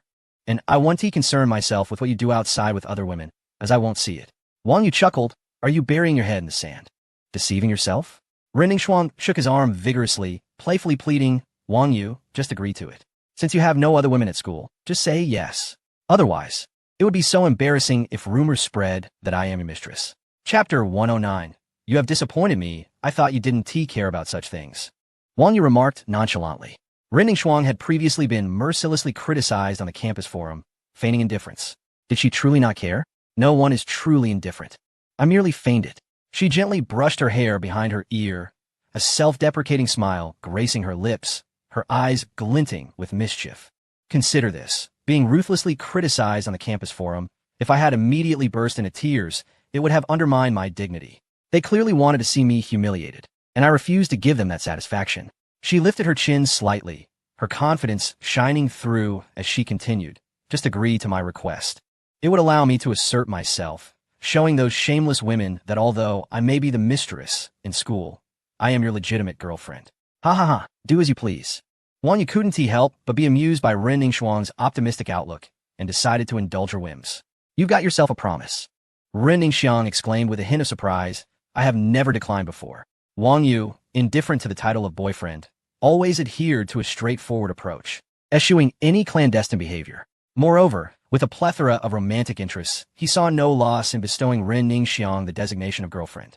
Some may harbor concerns that once he has a girlfriend, other women would shy away from him. Such apprehensions are utterly unfounded. Even if Wang Yu were to marry, should he desire, he could attract a multitude of women from Shanghai to the United States. Giggles erupted from Ren Ningxiang, and she nestled against Wang Yu's arm, declaring, I don't care what others think. As long as your feelings for me are genuine, that's sufficient. With a playful tilt of her head against his shoulder, a smile danced on her lips, her eyes gleaming with a touch of pride. Did you not say that being with you lacked the sweetness of romance? Is this not sweet? Wang Yu cast a glance at Ren Ningxiang, her charming demeanor stirring a ripple of warmth within him. A smile crept across his face as he gently ruffled her hair, his tone softening. You truly are easily satisfied. Ren Ningxiang blinked, her gaze fixed intently on Wang Yu as she earnestly replied, Of course, my desires are modest. All I seek is your sincere affection, a shared meal, a leisurely stroll, and the occasional delightful surprise. As for those trifles of being a third or fourth party, I couldn't care less. She patted her chest, exuding an aura of complete trust in Wang Yu. Wang Yu, momentarily taken aback, had not anticipated her forthrightness. The two ambled along the streets of the Bund. Suddenly, an irate voice pierced the air. Ren Ningxiang, what are you doing? You have truly disappointed me. A yellow delivery vehicle screeched to a halt before them, and a young man in his 20s descended, clutching a cup of milk tea. Dressed in a yellow Matewan shirt and black shorts, he stood around 7 meters tall, of average appearance, but somewhat overweight, the kind of person easily lost in a crowd. Ren Ningxiang's smile vanished upon seeing him, her eyes flashing with annoyance as she flatly asked, Xie Yunfan, do you need something? What do you mean, need something? Ren Ningxiang, I demand an explanation. The delivery man, Xie Yunfan, glared at her with fury. Who are you to me that I owe you an explanation? Ren Ningxiang replied, her patience wearing thin. Besides, we are hardly acquainted. Hardly acquainted? Xie Yunfan scoffed, his anger transforming into a sardonic laugh. Ren Ningxiang, you are truly something. I have pursued you for 4 long years. And now you claim we are unfamiliar? He stepped forward, his Matewan uniform quivering in response to his agitation, the summer heat seemingly intensifying with his ire. Xie Yunfan gazed at Ren Ningxiang with disbelief, saying, Since the beginning of our 2nd year, I have been pursuing you. Yet, you insisted on focusing solely on your studies, declaring that you would not entertain a relationship before the college entrance examination. What has changed? Ren Ningxiang furrowed her brow, her impatience increasingly apparent. The past is merely that past. After graduation, we will each go our separate ways. It is only natural that we remain uninvolved in one another's lives. Have you truly not felt the depth of my feelings for you over these years? Yes, I did not gain admission to the same university as you, but I have been diligently working, striving to ensure that in the future, I can be with you without causing you any distress. Xie Yunfan grew more animated, his emotions pouring forth like a flood unleashed. He shouted at Ren Ningxiang, we merely haven't seen each other for a while, and you immediately find yourself with a wealthy suitor? Is this what you meant by not wanting to date? Only moments ago, he had received a delivery order, and upon exiting the bubble tea shop, he had encountered a scene that shattered his heart. The goddess he had adored for 6 long years, who had professed a disinterest in romance, was embracing a man intimately on the street, an embrace initiated by her. Xie Yunfan felt as though the sky were collapsing around him, his vision blurring. When he regained his composure, he angrily confronted Ren Ningxiang, demanding an explanation. Affections cannot be forced, no matter how much you invest. It does not obligate me to reciprocate. I have always regarded you as nothing more than an ordinary classmate, with no ulterior motives. Ren Ningxiang coldly replied, You have been the one deluding yourself all along. I have never responded to your feelings nor accepted anything from you. I have already made it clear, I do not harbor any affection for you. I am now in a relationship, and that is my prerogative. I love him dearly. You have no grounds to question me, and I owe you no explanations. If you have no further business here, please leave. Do not waste my time. And your delivery is about to be late. Wang Yu stood nearby, silently observing the exchange, feeling a twinge of sympathy for Xie Yunfan. As a man himself, he understood the bitterness of unrequited love. Yet, emotions cannot flourish solely from one-sided devotion. Xie Yunfan felt as though all his strength had been sapped. The bubble tea slipped from his grasp, splattering across the ground, the pearls scattering like a shattered heart. His lips trembled slightly, and after a long pause, he hoarsely uttered, "Ning Shuang, I know I may not be worthy of you, but after all these years, could you not grant me even a sliver of an opportunity? Just to try to understand me?" Ren Ningxuang resolutely replied, "No possibility means no possibility. Do not persist in this futile pursuit. It is detrimental to us both." Just then, Xie Yunfan's phone erupted with a series of urgent order notifications. He glanced at his phone, a flicker of conflict crossing his eyes, yet ultimately, he silenced the alert. Chapter 110. A definitive lovesick fool, Ren Ningxuang turned to glance at Wang Yu, anxious that he might misinterpret the situation, and then attempted to lead him around Xie Yunfan. However, Xie Yunfan once again obstructed her path, demanding, "What do you truly desire?" Ren Yangshuang's face had turned completely cold as she gazed impassively at Xie Yunfan. "I once believed you to be different from other girls, yet I was mistaken. You are just as materialistic, choosing to be with this man for money. You have truly disappointed me." Xie Yunfan's expression was one of profound disappointment. "You have gone too far, Xie Yunfan. You know nothing about me. What right do you have to say such things?" Ren Yangshuang's voice trembled slightly with anger, her grip on Wang Yu's hand tightening unconsciously.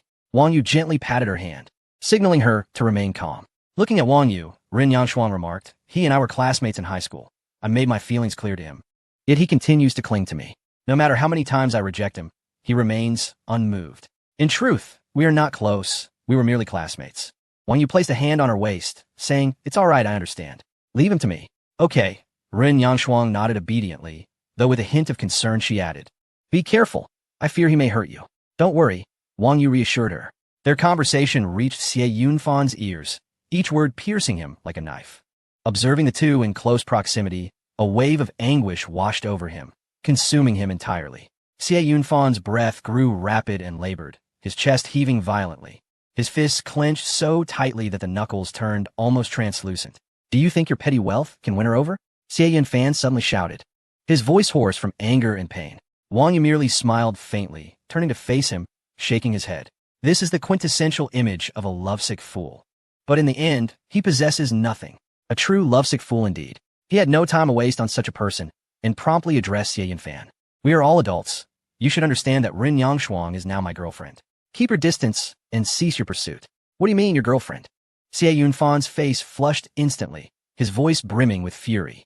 "I have known Yang Shuang for 6 years, pursued her for 4, caring for her meticulously. What have you done?" Wang Yu felt a sense of helplessness. There was simply no way to communicate with someone like him. "Let us go. There is no need to engage with him." Wang Yu wrapped his arm around Ren Yangshuang's waist and began to walk away. Ren Yangshuang, naturally compliant, replied sweetly, "Mm." From that moment onward, Xie Yunfan and Ren Yangshuang would share no further encounters. Continuing to argue with such a fool would only squander time, utterly unnecessary. One should never attempt to persuade someone of limited understanding. Otherwise, they will drag you down to their level of ignorance. "Step aside." Xie Yunfan persisted in trying to block Wang Yu. Wang Yu looked down at Xie Yunfan, who was significantly shorter, a glimmer of disbelief in his eyes. Standing at a height of 188 meters, he gazed down upon him with an air of authority. Although Wang Yu's tone was calm, it was laced with an undeniable sense of pressure. Xie Yunfan instinctively stepped aside. Wang Yu brushed past him with Ren Yangshuang, continuing onward. Xie Yunfan seemed to suddenly come to a realization, feeling a sense of lost dignity. He turned to Ren Ningxuang and exclaimed, "What makes him superior to me? You are merely enamored by his wealth. How naive you are. Such a person will only toy with you, and once he tires of the game, he will cast you aside without a second thought. You will regret it when that time comes. Ningxuang, grant me a chance. My feelings for you are genuine. As long as you are with me, I will provide you with everything you desire." Ningxuang. The two continued their pace, and seeing this, Xie Yunfan became increasingly frantic. "Ren Ningxuang, you will regret this. While you dangle me as an option, you pursue a rich heir. When you find yourself abandoned, do not come crying to me." Wang Yu's steps halted. Initially, he had no desire to engage with such a person, but upon hearing Xie Yunfan's harsh words directed at Ren Ningxuang, he could no longer remain silent. His expression darkened as he released his hold on Ren Ningxuang and turned to face Xie Yunfan. Upon noticing Wang Yu's return, Xie Yunfan instinctively took a step back and asked, "What do you intend to do?" "Nothing of consequence," Wang Yu replied, coolly. "Do you truly believe yourself to be deeply devoted? That without you, Ren Ningxuang would never find a man who loves her as much?" Xie Yunfan's expression faltered. Wang Yu cast a disdainful glance at him and continued, Look at yourself, impoverished and overweight. What can you offer her in terms of happiness? If you cannot provide her with joy, why impede her from pursuing a better life? Is it out of jealousy? This world is starkly realistic. You are an adult. So wake up. I can offer Ren Ningxuan the life she desires. A house, a car, luxury items. These are trivial matters. If she wishes to forego work, she may do so. If she desires to travel, she can roam freely. What can you give her? A life of delivering takeout in all weather, barely scraping by? Living in a cramped rental, worrying about basic necessities? Or will you make her hesitate over buying a dress she likes, calculating whether her meager funds will suffice? Wang Yu's words were like sharpened blades, piercing directly into Xie Yunfan's heart. Among the onlookers, whispers circulated. Although Wang Yu's words were blunt and cutting, they also exuded a palpable sense of reality. Xie Yunfan clenched his fists unconsciously, defiantly retorting, I can offer her love. How ludicrous, Wang Yu replied, shaking his head with a light chuckle. What value does love hold without a material foundation? It is fragile and easily shattered. You proclaim that you can provide her with love, but when she lies in a hospital bed, requiring a significant sum for treatment, can your love transform into the funds for her medical care? When she yearns for a stable home, a sanctuary from life's storms, can your love conjure a house? Self-awareness is crucial. When life is at its nadir, one should not obsess over pursuing a girl. Instead, focus on self-improvement, striving to attain the life and partner you desire through your own efforts, rather than clinging desperately to a pitiful fade of a lovesick fool. Emotions cannot be obtained through mere entanglement, nor does reality mirror the fantasies of cinema. A princess cannot simply escape with a commoner due to a fleeting surge of hormones. To speak rather harshly, if you cannot even sustain yourself, what right do you have to speak of love? Wang Yu's words plunged Xie Yunfan into a state of despair, enveloping him in a profound chill. He staggered slightly, as if struck by a heavy blow, nearly losing his balance. The gazes of those around him pierced like needles, and the hushed whispers morphed into sharp mockery that invaded his ears. Xie Yunfan's eyes brimmed with tears, his teeth grinding audibly. What do you mean? Repeat that. Realizing his own inadequacies, do you wish to resort to violence? Wang Yu retorted mockingly, if I were to strike you, I could walk away unscathed while you would be left in ruins. And you? Chapter 111. I am delighted to have encountered you. Wang Yu smiled, a smile replete with disdain and contempt. If you lay a finger on me, even if you were to lose everything, you would not be able to compensate for it. Young man, it is time for you to mature and accept reality. In this game of life, it is not merely strength that determines the victor. If you are unconvinced, by all means give it a try. Although Wang Yu had not brought his bodyguards tonight, his extraordinary physical prowess rendered Xie Yunfan incapable of matching him. Xie Yunfan gasped for breath, his chest heaving violently, his face flushed with rage. Even in his fury, a final flicker of reason reminded him not to act out. For he understood that Wang Yu was not someone he could provoke. Wang Yu regarded him coldly, lightly patting Xie Yunfan's face as he said, This time, I am speaking to you civilly. Next time, it may be a different story. You truly are testing my patience. Xie Yunfan was taken aback by the humiliation Wang Yu had inflicted upon him, though it was merely a light touch on his face. He felt a searing pain radiating from his cheek. He stood frozen, the warmth on his face serving as a constant reminder of the indignity he had endured. He longed to charge at Wang Yu for a fierce confrontation, yet reason ultimately triumphed over impulse. His tightly clenched fists gradually relaxed, leaving crescent-shaped imprints from his nails in his palms. After delivering his words, Wang Yu turned to leave with Ren Ningxuan. The two walked away, conversing and laughing, as if nothing significant had transpired. Wang Yu placed his belongings into the car, glanced at the time, and noted it was already midnight. Deciding to take Ren Ningxuan to the nearby Bulgari Hotel for an unforgettable evening, he summoned a chauffeur and hailed a taxi. Driver, to the Bulgari Hotel, Wang Yu instructed. In the back seat of the cab, upon hearing the destination, Ren Ningxuan instinctively tightened her grip on Wang Yu's hand.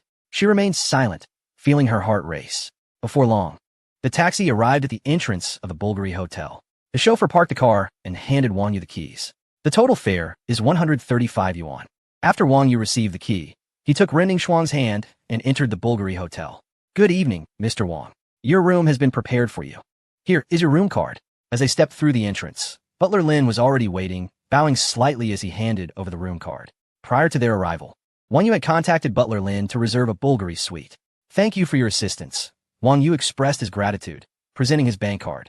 You are too kind, Mr. Wang. You are our most esteemed guest at the Bulgari Hotel. It is our duty to serve you. Butler Lin replied respectfully as he accepted the bank card. Beep. The system detected a spending of 280,088, resulting in a double cashback of 560,176. Beep. Congratulations, the host has earned 28 system points.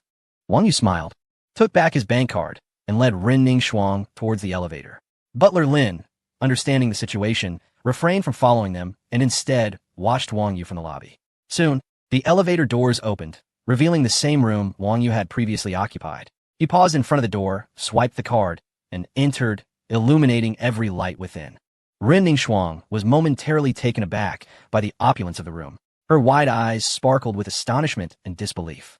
The floor-to-ceiling windows dominated one wall, offering a breathtaking view of the Bun's dazzling scenery. The shimmering waves of the Huangpu River danced harmoniously with the skyscrapers of Lujiazui across the way, while neon lights flickered and traffic flowed like a river. Underfoot lay a soft, plush, custom-made carpet, each step feeling like walking on clouds, making her reluctant to tread upon it. Beside her, the bar showcased an array of rare wines from around the globe, from the finest French reds to exquisite Scotch whiskies, all beautifully displayed behind gleaming glass doors that sparkled under the lights.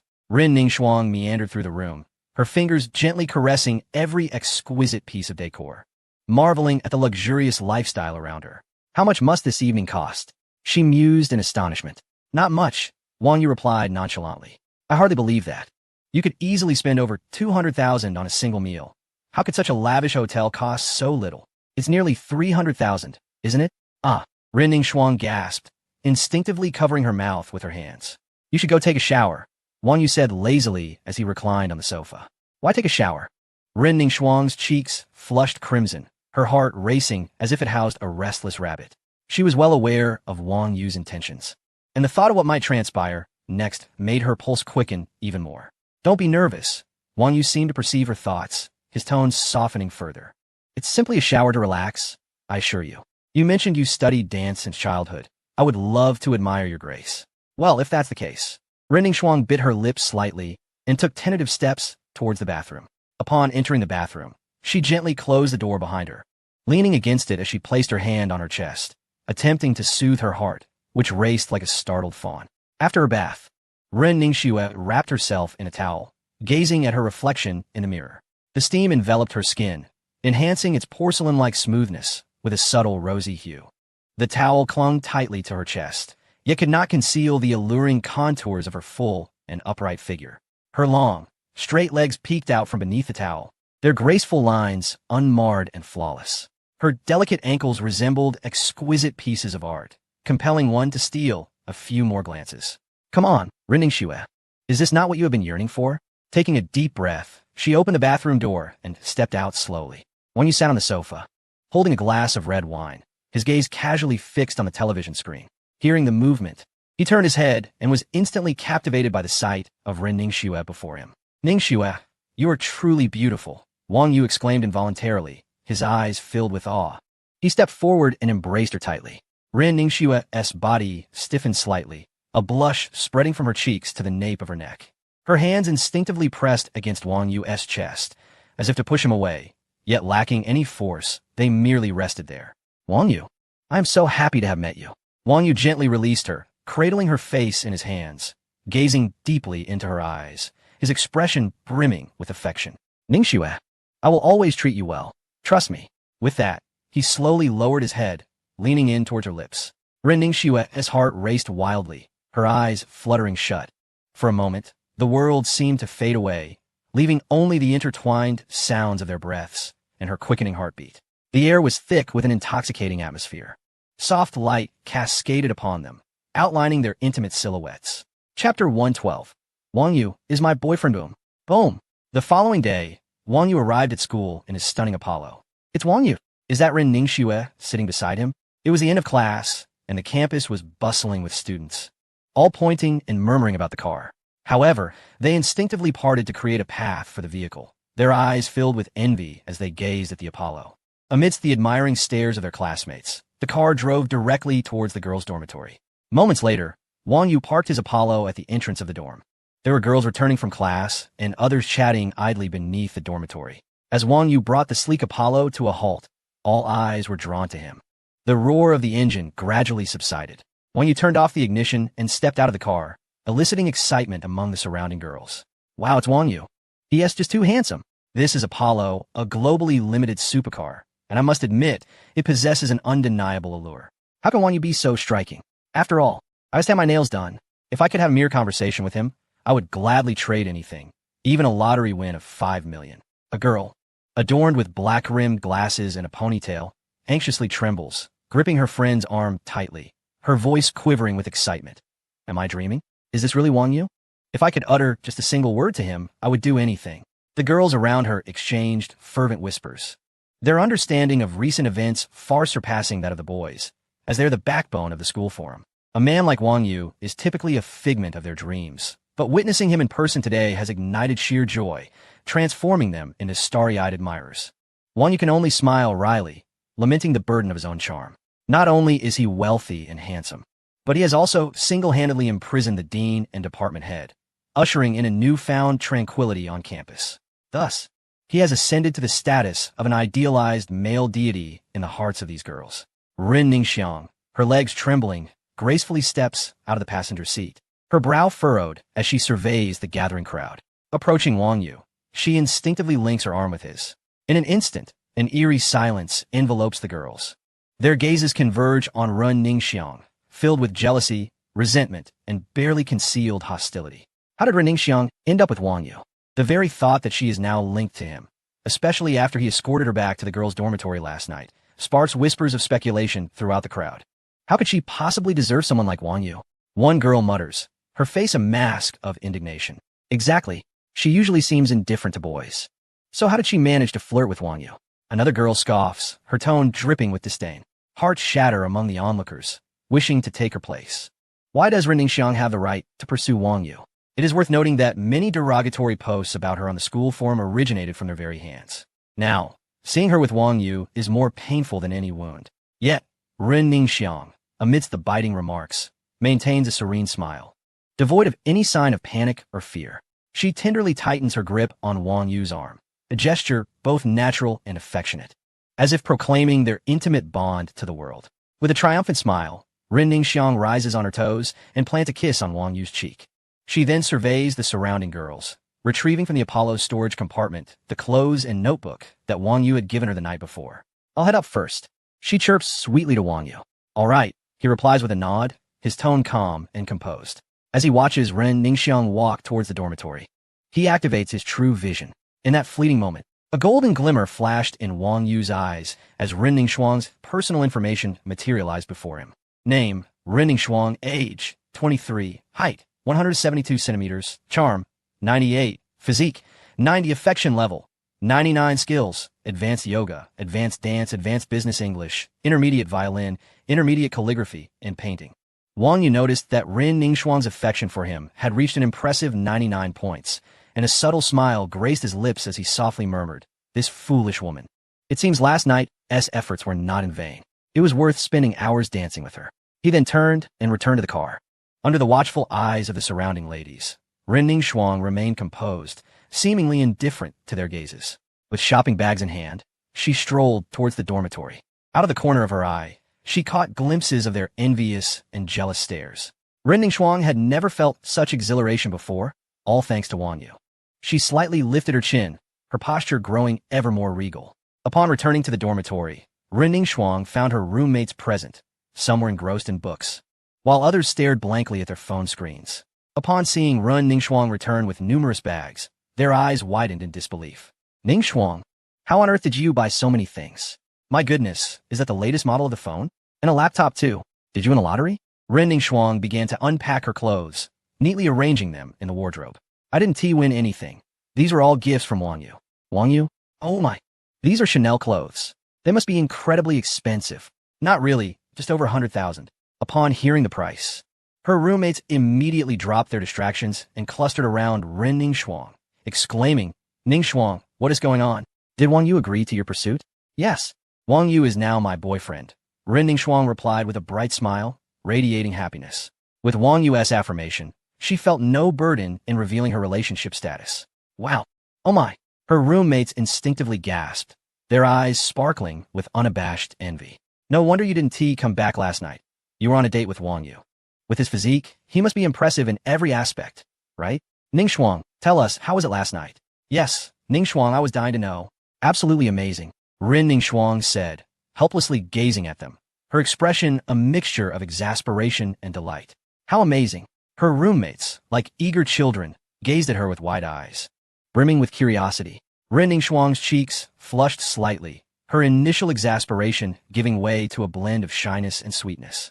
Look at you three. If the three of you teamed up, you wouldn't stand a chance against Wang Yu. He is truly remarkable. Wow, Ning Shuang, you're going to be so happy. Indeed, Ning Shuang, when will you bring Wang Yu out for a meal with us? We are eager to meet the most handsome deity of our school. Let me speak with Wang Yu and see when he is available. Ning Shuang smiled as she spoke. Upon hearing this, her roommates erupted in excitement. It must happen soon. We can hardly wait. One of the roommates grabbed Ning Shuang's hand and shook it vigorously. Ning Shuang, you are truly fortunate. Not only is Wang Yu incredibly handsome and wealthy, but he treats you so well, and he is remarkable in every aspect. We are utterly envious. Being in a relationship with Wang, you must be blissful, right? Another roommate inquired with a sigh. Oh, you all should not tease me. Ning Shuang replied. Being with him is indeed delightful. He is very considerate and attentive to my feelings. Her cheeks flushed once again as she playfully swatted at the hand of the teasing roommate. Just look at your expression the moment you return to the dorm. Your smile is uncontainable. I wish I had a boyfriend like Wang Yu, said the girl who had been lost in thought, staring at her phone screen. Ning Shuang smiled softly and remained silent, quietly taking out her phone. She opened her banking app, staring in awe at the long string of numbers in her balance. A staggering 1 million Huaxia coins was displayed on the screen. This was the amount Wang Yu had transferred to her that morning. Not the 80,000 she had anticipated, but 1 million. As Wang Yu had put it, how could my woman be short of money? If it's not enough, just let me know. Ning Shuang felt an overwhelming sense of happiness. Being with Wang Yu was the wisest choice she had ever made in her life. From now on, she would no longer have to scrimp and save for the sake of a few coins, nor would she need to toil at multiple part-time jobs every day. She could enjoy sweet milk tea like other girls and wear the dresses she adored. Most importantly, her mother's surgery could finally proceed. Wang Yu parked his Apollo beneath the classroom building. After securing the vehicle, he made his way toward the junior classroom. Today's lecture was a public course in business administration titled Marketing, Mysticism, or Science. In his previous life, Wang Yu had diligently attended every single class, possessing a profound understanding of the subject. Returning to this setting, he felt a wave of nostalgia for the days when he was fully engrossed in his studies. Soon, Wang Yu arrived at the second-floor classroom, albeit a bit late. The professor, a man in his 40s, was currently delivering his lecture. Noticing all eyes in the classroom turning toward him, Wang Yu could only sheepishly knock on the door and say, I apologize for arriving late. The professor paused upon seeing him. His expression shifted from mild irritation to surprise and admiration. No witties, no witties. Wang, please find a seat. If you're late next time, just come in without knocking, the professor said. Being an esteemed faculty member, he was well aware of Wang Yu's formidable background. He was indeed a formidable character, one who even the dean and department head had sent in. Wang Yu's name had spread widely among the school's leaders and faculty. Initially, when he learned he would be teaching Wang Yu's grade, he felt quite apprehensive, fearing he might inadvertently provoke Wang Yu and invite trouble upon himself. However, Wang Yu's demeanor today was not as daunting as rumored.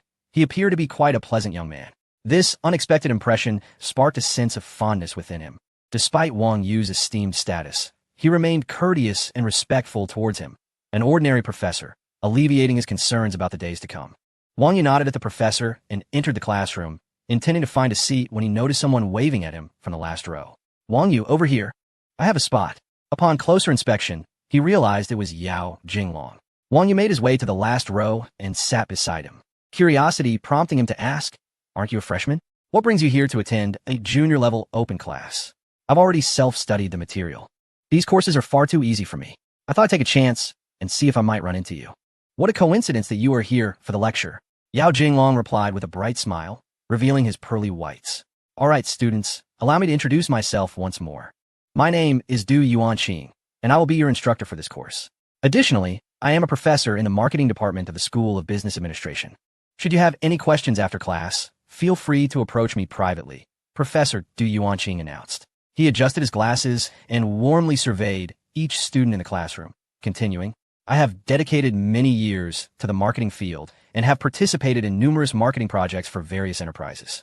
Marketing is not merely theoretical.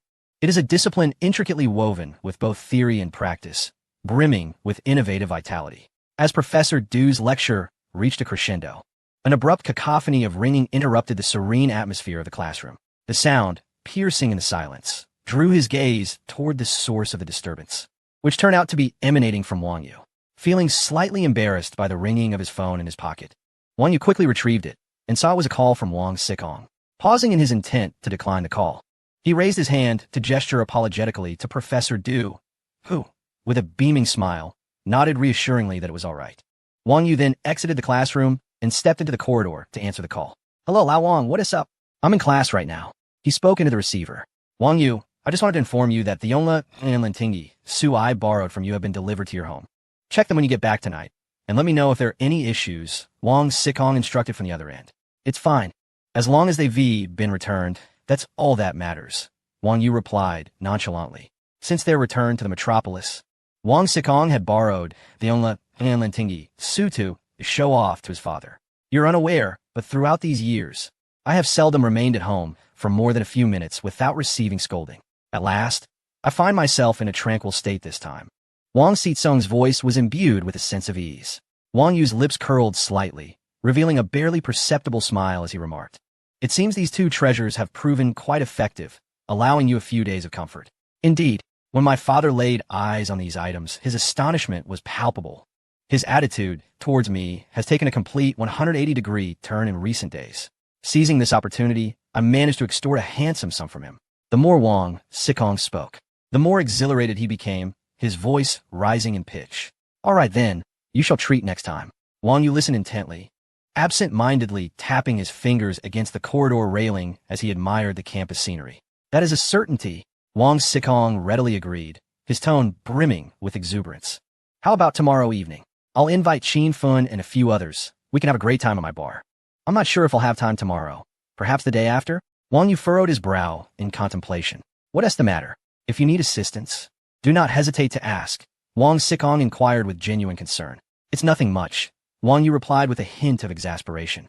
Since I returned from the high seas, the news of my acquisition of the Yongla and Lintingi Su has seemingly spread, and now museums and obscure institutions in the capital are incessantly calling me, requesting that I donate these works to them. I figured the Yongla Dadayan holds no utility for me, so I might as well donate it to the state to spare myself the daily nuisances. Wang Yu held a deep admiration for those scholars dedicated to historical research. Their tenacity in pursuing the Yongla Dadayan was unmatched by most. Having the Yongla Dadayan was of little use to him, as it merely attracted unwanted attention from various factions. Although he did not fear their covetous gazes, the incessant buzzing of flies could be quite bothersome. Thus, he resolved to donate it to the National Museum while retaining the Lintingi Su for his personal collection. This was a treasure that emperors of bygone eras had desperately sought, and Wang Yu held a particular fondness for it. Moreover, aside from the envy of calligraphy associations, its value lay chiefly in its collectability rather than its utility for historical research. He intended to present it to his father at the right moment, confident that the elder would appreciate such a gift. Chapter 114. Discretion is the key to success. This is the Yongla Dadayan. You truly intend to donate it? Wang Sikong exclaimed, his eyes wide with disbelief as he stared at his phone screen. Do you have any idea how precious this item is? Countless individuals yearn to possess it privately, and yet you wish to donate it? Had I known, I would have let my father admire it for a few more days. It won't be easy to see it again in the future. This item holds no significance for me. Let the experts and scholars study it. Once they have completed their research, it can be displayed in a museum for a greater number of people to appreciate, thereby fulfilling its true value. Wang Yu spoke with a calm demeanor, yet his resolve was unwavering. You truly are unfazed. Wang Sikong was momentarily speechless, taking a moment before continuing. Every single page of the Yongla Dadayan is a priceless treasure. How many collectors dream of acquiring such a work? You might as well donate directly to the nation. If it were me, I could never part with it. Wang Sikong, in awe, secretly admired Wang Yu's magnanimity. These worldly possessions, after all, we come into this world with nothing and leave with nothing. Keeping them merely to display seems futile. It would be far better to allow them to contribute to the cultural research of our country. Moreover, placing them in a museum would allow a greater number of people to appreciate our historical culture. How wonderful that would be. Unmatched, your ideological awareness surpasses the rest. Wang Xikong sighed, with a hint of jest in his tone. However, with this donation, you might soon become a celebrity. The media will undoubtedly report on it extensively, and you will achieve fame across the internet. I have already coordinated with a museum in the capital regarding this matter. We will hold a small internal ceremony without inviting the media for extensive coverage, Wang Yu replied coolly. Upon hearing this, Wang Xikong was momentarily taken aback, then burst into laughter. You truly are understated. If it were anyone else, they would seize this opportunity to create a sensational buzz to elevate their own profile. Yet here you are, seemingly anxious to keep it under wraps. Humility is the true path. Wang Yu smiled helplessly. I genuinely lack that ambition. My sole intent is to donate these artifacts without being disturbed by external influences. Fame could be a burden. Having lived a second life, Wang Yu now simply wished to savor life as pleasures, without the desire for excessive attention. Being in the spotlight, like Wang Xikong, where every word and action must be scrutinized, would be far too burdensome. All right, I understand your sentiment. Wang Xikong nodded knowingly from the other end of the line. He was deeply aware of Wang Yu's apprehensions, as he himself often suffered from the media's incessant scrutiny. Cameras were always trained on him, and a single misstep could lead to sensationalized headlines that stirred a storm online. Just the other day, he had merely gathered with friends at a bar. Yet the following day, Entertainment News proclaimed, Wang Xikong spends lavishly on nightlife exposed. It was utterly tiresome. Let's leave it at that. We can discuss further at the bar the day after tomorrow. Very well, I'll hang up now. Wang Yu ended the call. But before he could return to the classroom, his phone rang again. Recognizing the call from Lung Feng, he answered directly. Hello, what is it? Boss. We have received the Yongla Su sent by Mr. Wang Xikong, both intact and securely stored in the safe of the study, came Lung Feng's respectful voice over the phone. Good.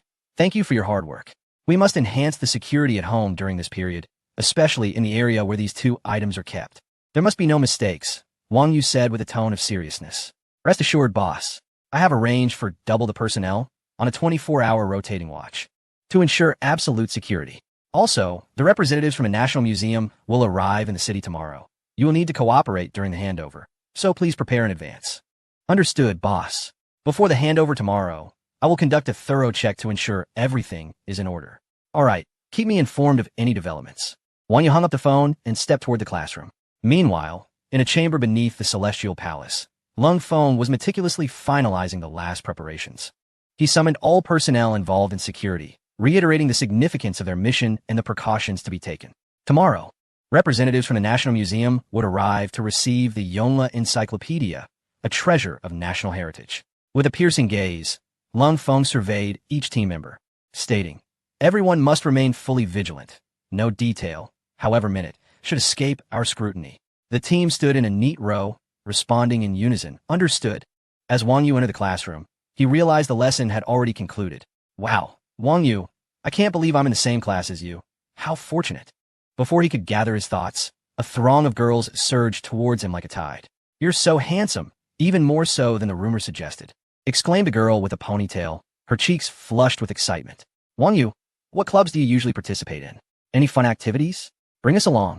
Wang Yu was momentarily taken aback by this unexpected enthusiasm.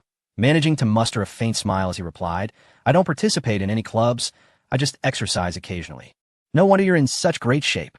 A girl clad in snug yoga pants remarked, her gaze bold and fiery, deliberately accentuating her figure. Wang Yu, how do you usually work out? Can you teach me? I've been struggling to find a good fitness routine. As she spoke, she casually played with her long hair. Yao Jinglong stood at the periphery, shrugging helplessly at Wang Yu, his expression conveying, I can't help you. Come on, just teach me. The girl in yoga pants insisted. Leaning closer, the surrounding girls echoed her sentiments, creating an encroaching circle around Wang Yu, leaving him feeling trapped. Darling, what are you doing here? At that moment, Ren Ningxuang appeared at the classroom door, her smile radiant as she gazed at Wang Yu. Her affectionate term, darling, detonated like a bomb among the cluster of girls. The previously animated group fell silent, their smiles vanishing in an instant, replaced by expressions of disappointment and disbelief. The girl who had been boldly eyeing Wang Yu now wore a look of incredulity. How could it be? Wang Yu actually has a girlfriend? Indeed. Why is it Ren Ningxuang? Didn't Wang Yu reject her? The murmurs of astonishment rippled through the crowd. Observing the scene, Wang Yu hurriedly exited the classroom. Ning Shuang, thank goodness you arrived in time. That was terrifying. He exhaled a sigh of relief, patting his chest, and continued, I had no idea how to handle those girls. I felt like if I stayed a moment longer, they would have devoured me. Chapter 115. A simple favor, haha. Look how startled you are. Is it really that exaggerated? Ren Ningxiang could not help but chuckle softly. As she laughed, she gently tapped Wang Yu's shoulder. You have no idea. Their gazes were as if they were ready to devour me. I truly am at a loss. Wang Yu shook his head in resignation and recounted the encounter in its entirety. Haha, it seems your charm is quite substantial, surrounded by so many young ladies. Ren Ningxiang teased, though a hint of jealousy flickered in her eyes. She stepped forward, wrapped her arm around Wang Yu's, and stood on her toes to plant a kiss on his cheek. It's time for a meal. Shall we go together? Oh, Yao Jinglong, you're here too. Care to join us? Yao Jinglong crossed his arms and surveyed Wang Yu and Ren Ningxiang from head to toe. After a moment, he lamented, what did you two start sneaking around behind my back? Wang Yu, you scoundrel. This feels worse than death. With a sigh, he waved his hand despondently and turned away from the teaching building, his silhouette appearing rather forlorn as he muttered, how did Wang Yu find a girlfriend? Why is no one pursuing me? I'm not lacking. I'm handsome and wealthy. What could possibly be the issue? Under Wang Yu and Ren Ningxiang's watchful eyes, Yao Jinglong's figure faded from view. What is up with him? Ren Ningxiang inquired, puzzled by Yao Jinglong's departure. Wang Yu shrugged helplessly, smiling without offering a reply. That guy is usually so carefree. Who knows what madness he has conjuring this time? Come on, let us grab a bite. Wang Yu turned to her. What are you in the mood for? I'm fine with anything. My dear, whatever you choose, I shall have as well, Ren Ningxiang replied sweetly, nestling close to Wang Yu. Then let us head home, and I'll feast on you, Wang Yu said with a mischievous grin. Oh dear, perhaps we should switch it up. After dancing all night yesterday, my legs are still quite weak. How about I recover a bit? And later we can see if I can dance again? Wang Yu felt a pang of disappointment, but acquiesced. All right then, you're so wonderful, my dear. I'll reward you with a kiss. By the way, my roommates are eager to meet you. They suggested we all have a meal together. Do you have time? Wang Yu pondered for a moment before responding, I want to be free for the next few days. Let us discuss it later. Sounds good. I'll go with your flow. Let us eat hot pot, she suggested. The next day, sunlight poured down generously. The sky is sapphire blue. Wang Yu drove his Ferrari LaFerrari, smoothly parking in front of the Shanghai Museum. He turned off the engine and stepped out, dressed in understated yet refined casual attire that exuded quiet luxury. The bodyguard Lung Feng, in the passenger seat, also exited, carrying a briefcase and scanning the surroundings with vigilant eyes.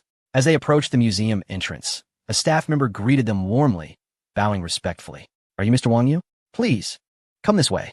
Director Gao has been waiting inside for quite some time. Wang Yu nodded, following the staff member's lead as he stepped into the museum. Lung Feng, carrying a safe, closely trailed behind him. Wang Yu entered a spacious exhibition hall, where the ceiling soared nearly 10 meters high, creating an exceptionally expansive atmosphere. The ceiling was smooth and pristine white, with cleverly embedded hidden light strips along the edges, illuminating the entire space brightly yet without any harsh glare. Director Gao of the National Museum of the Capital and Director Yang Xiaobo of the Shanghai Museum had been awaiting their arrival. Director Gao, in his 50s with a slight paunch, wore a pair of black-rimmed glasses and exuded a warm smile. In contrast, Yang Xiaobo appeared younger and more capable, clad in a sharply tailored suit, his gaze reflecting wisdom. Beside them stood an elderly gentleman with silver hair, yet remarkably sprightly. He wore a somewhat faded Zhongshan suit and old-fashioned black glasses, his eyes betraying a hint of urgency. Mr. Wang, Director Gao quickly stepped forward, grasping Wang Yu's hands tightly, his tone brimming with enthusiasm. We have eagerly awaited your arrival. On behalf of the National Museum of the Capital, I sincerely thank you for your generous donation. Director Gao, you are too kind, Wang Yu replied with a smile. The Yongle Dadian truly deserves to be seen by more people. The National Museum is its rightful home. At that moment, Yang Xiaobo approached, extending his hand with a smile. Mr. Wang, it is a pleasure to finally meet you. I am Yang Xiaobo from the Shanghai Museum. It is an honor to witness this historic occasion.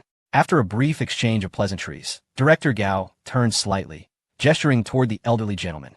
Mr. Wang, this is the esteemed scholar in the field of history, Professor Wei Qiming. He has dedicated his life to the study of ancient texts and came specifically to meet you upon learning of your donation of the Yongle Dadian.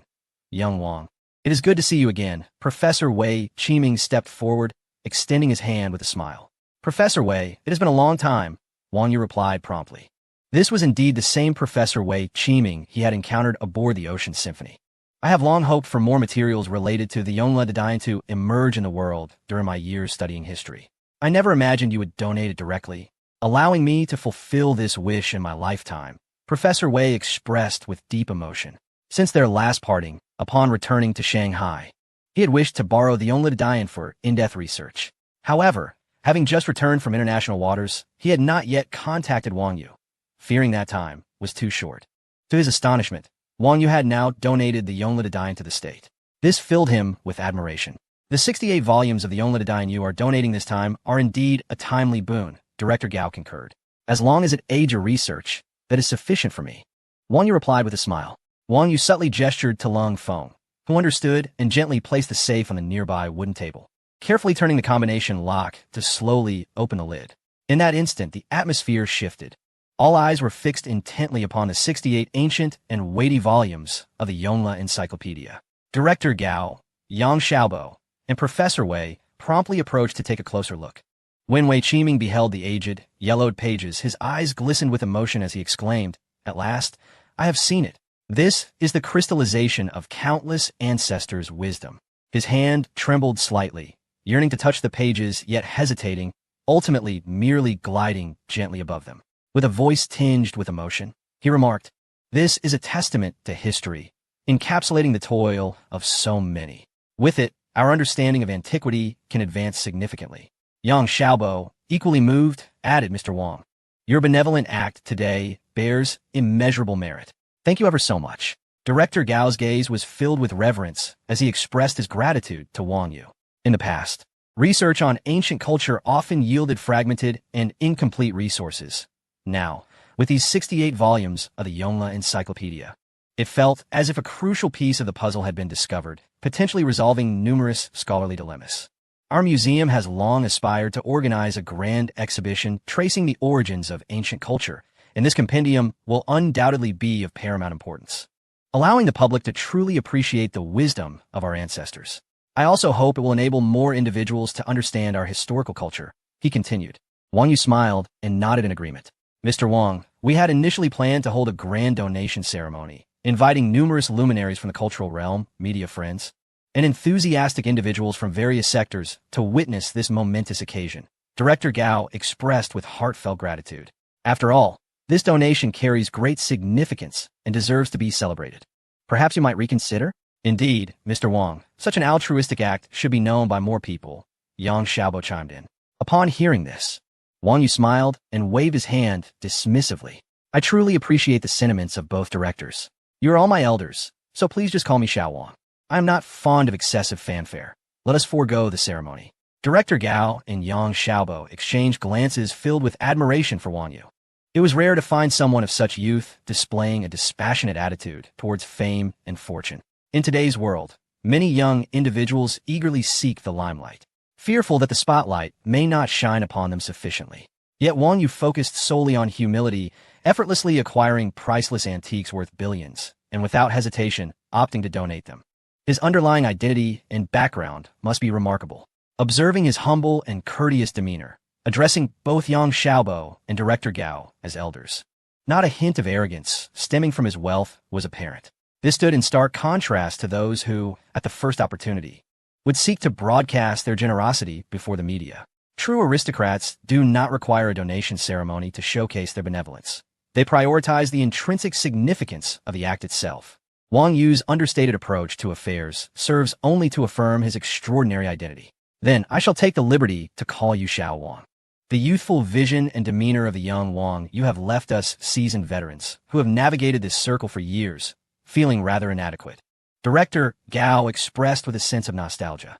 Nowadays, many young people, upon seizing an opportunity to shine, seem to wish for the world to revolve around them. Your composure and tranquility are indeed rare treasures. Yang Xiaobo nodded in agreement, a gentle smile illuminating his face. With such enlightenment at a young age, the future is undoubtedly promising. Professor Wei Qiming approached and lightly patted Wang Yu's shoulder, saying, "Good child, should you encounter any difficulties in the future, do not hesitate to seek out this old man. I may not boast about much, but in the realm of culture, I still have a voice. Wang Yu humbly replied, "You flatter me, esteemed seniors." Clearly, these venerable figures were unaware of their own esteemed backgrounds, yet Wang Yu had no intention of boasting about his. Nevertheless, he genuinely felt their concern. Wang Yu slightly inclined his body, sincerely stating, "To receive such praise from 3 esteemed predecessors is truly beyond my merit." Director Gao waved his hand with a smile, saying, "Come now, young Wang, no need for false modesty." At that moment, Professor Wei suddenly addressed Director Gao, "Lao Gao, I've noticed some of the book pages show signs of damage, such as insect infestation and moisture-induced yellowing.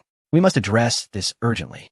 Upon hearing this, Gao Zheng's expression turned serious. "Professor Wei, please call the ancient book restoration team in the library immediately, along with the relevant experts, to formulate a repair and protection plan without delay." Gao Zheng then turned to Wang Yu, his face apologetic. "I'm truly sorry. I had hoped to share a meal with you, but given the circumstances, I must return to the capital immediately. Director Gao, please do not mention it. The protection of the Yongle de Dian is paramount. You must attend to your duties first." Wang Yu quickly interjected. Gao Zheng promptly turned and, addressing the staff outside, instructed, "Immediately contact the museum security chief and select the most elite personnel to form a dedicated escort team, ensuring utmost safety." The staff swiftly complied. Gao Zheng retrieved his phone and dialed a number rapidly. "Hello, it's me, Gao Zheng. We have an urgent situation. The Yongle de Dian requires immediate escort back to the capital. Please arrange a private jet and prepare for takeoff as swiftly as possible." After hanging up, Gao Zheng reiterated to Professor Wei, "Professor Wei, when the security personnel arrive, ensure that the Yongle de Dian is carefully packed, using the finest protective materials to guarantee it remains unscathed during transport. Rest assured, Lao Gao, I will personally oversee the process," Professor Wei assured. Shortly thereafter, the head of security arrived with a fully equipped team.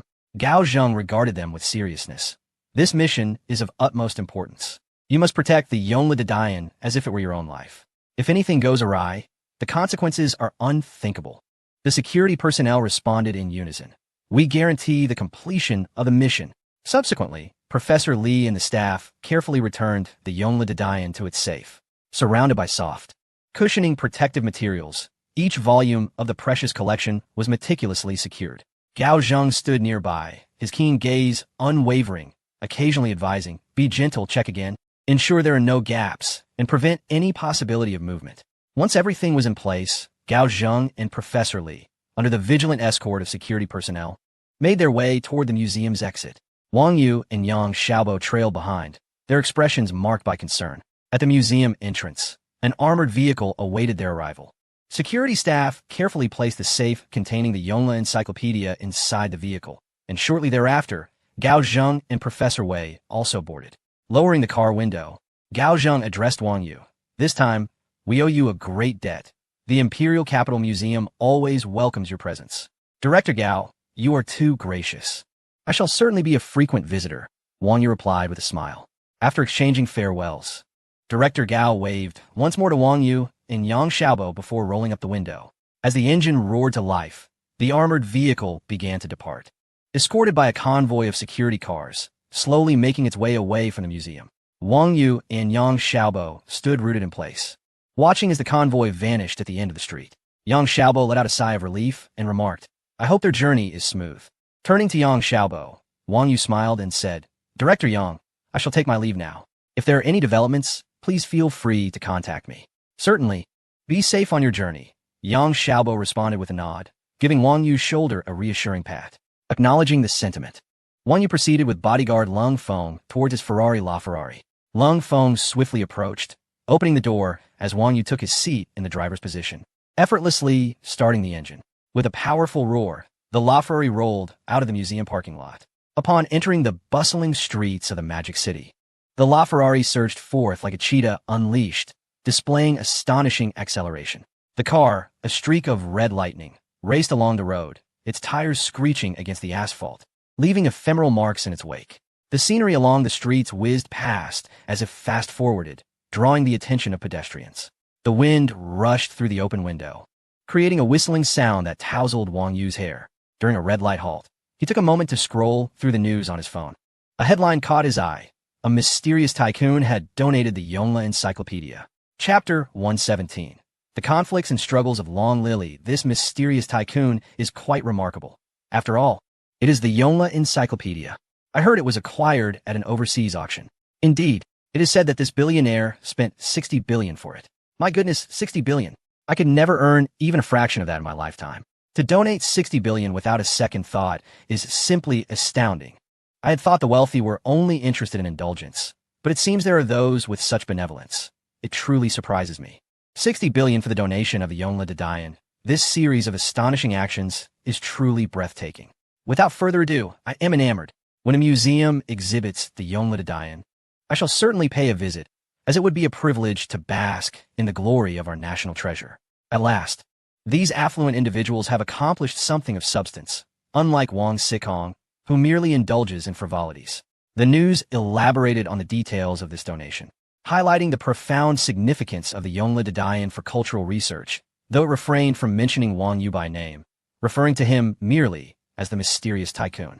In the comments section, netizens engaged in fervent discussions, enthusiastically liking and sharing the news.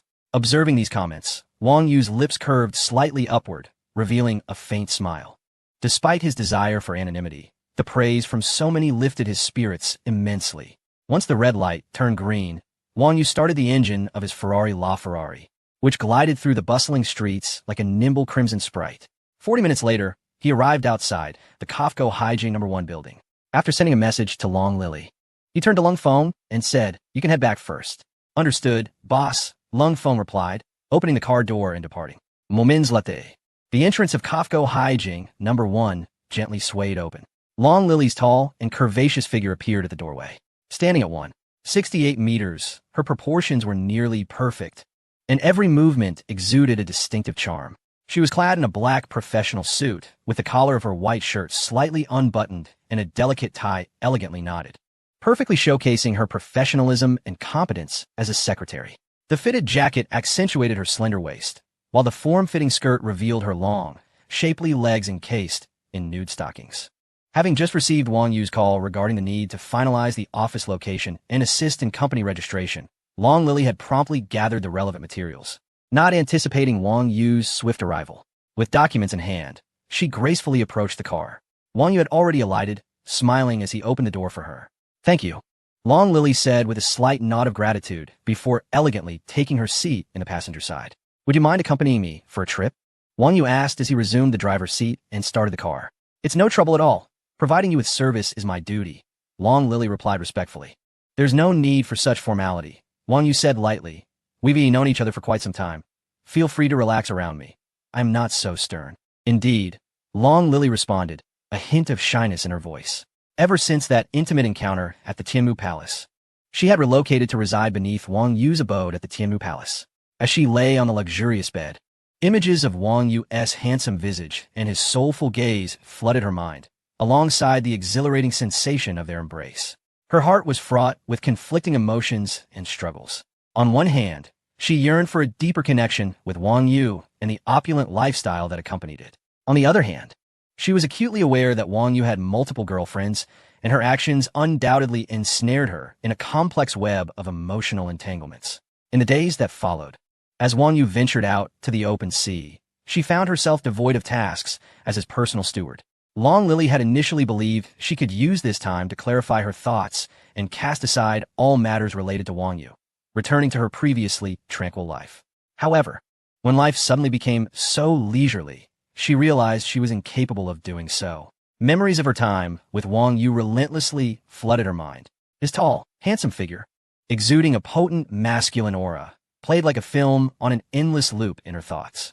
Long Lily understood that she had completely succumbed. "Have you had lunch yet?" Wang Yu glanced at Long Lily, who appeared lost in thought. "Not yet," Long Lily replied, snapping back to reality. "All right, then let us first enjoy some lunch." A little over 10 minutes later, Wang Yu parked the car in front of a quaint 3-story villa.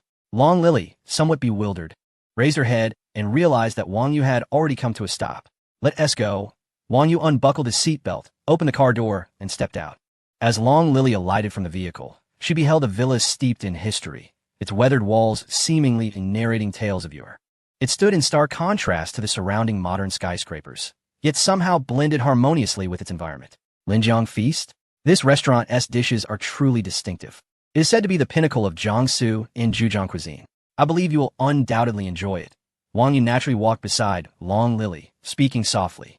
With that, he led her into the villa. As they entered, a rich, vintage ambience enveloped them. The wooden floor gleamed with a warm luster, producing a gentle creak underfoot. The walls adorned with paintings of old Shanghai depicted elegantly clad women in kipayos and rickshaw pullers weaving through the streets, silently recounting the city's former splendor and stories. The air was infused with a subtle sandalwood fragrance, mingling with the enticing aromas of the cuisine, creating an atmosphere that was both delightful and uplifting. Long Lily was captivated by the opulent yet elegant setting within. At that moment, a server clad in a black uniform approached briskly, her face beaming with a warm smile. She slightly inclined her body and politely inquired, "Welcome to Linjiang Feast. May I ask if you have a reservation?" "No," Wang Yu replied calmly. "I sincerely apologize, sir, but our restaurant is currently quite busy. You may need to wait a moment. I will check for available seating right away," the server said before hastily making her way to the front desk. Long Lily, feeling somewhat anxious, glanced around and then at Wang Yu, whispering, "Shall we consider another place? Without a reservation, we might have to wait a long time." Yet, Wang Yu remained composed, gently patting Long Lily's shoulder and reassured her, "Do not worry. It will not take long." His tone carried a reassuring confidence that allowed Long Lily to unconsciously relax. Chapter 118. Unique culinary charms. Before long, the waiter hurriedly returned, maintaining a polite smile upon his face. "Sir, you are indeed fortunate. We have just had a riverside booth become available. While it is not a private room, the location is quite splendid. How does that sound?" "Very well. Let us settle here," Wang Yu replied, nodding in agreement. The waiter led the way, with Wang Yu and Long Lily following closely behind. As they walked, Long Lily continued to observe the restaurant's interior, noting that every detail exuded an extraordinary elegance. From the magnificent crystal chandeliers adorning the ceiling to the marble tiles on the floor, each element radiated a sense of opulence. Upon reaching the booth, Long Lily took her seat and was immediately captivated by the breathtaking river view through the expansive floor-to-ceiling windows.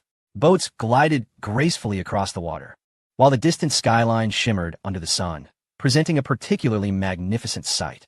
Observing the restaurant's exquisite decor, Long Lily realized that the prices here were likely quite steep. During the last banquet hosted by the bank president for Wang Yu, the expenses had been charged to the institution, leaving her unperturbed by the costs.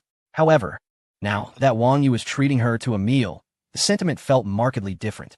Long Lily opened her mouth, intending to voice her thoughts, but ultimately swallowed her words. "Here is our menu for your perusal," the waiter interjected, presenting the menus. "Our restaurant specializes in Jiangsu and Zhejiang cuisine, featuring numerous signature dishes such as braised eel, steamed salmon, blue crab with marinated pork ribs, and scallion beef tongue, all of which are beloved by our patrons." Wang Yu took the menu, quickly scanning it before casually selecting several signature dishes. He also inquired about Long Lily's preferences, ordering a few lighter options he thought she might enjoy. Once Wang Yu had finalized the order, the waiter smiled and added, "We provide complimentary appetizers and specialty tea for each table, which will be served shortly. Should you require anything else, please feel free to call upon me." With that, she slightly bowed and turned to leave. Long Lily gazed at the menu in her hands, contemplating the lofty prices of the dishes. She lifted her gaze to Wang Yu and asked, "Isn't this a bit extravagant?" "To me, it is of no consequence," Wang Yu replied, shaking his head gently. His tone was calm and resolute, as if the expenses incurred here were trivial matters.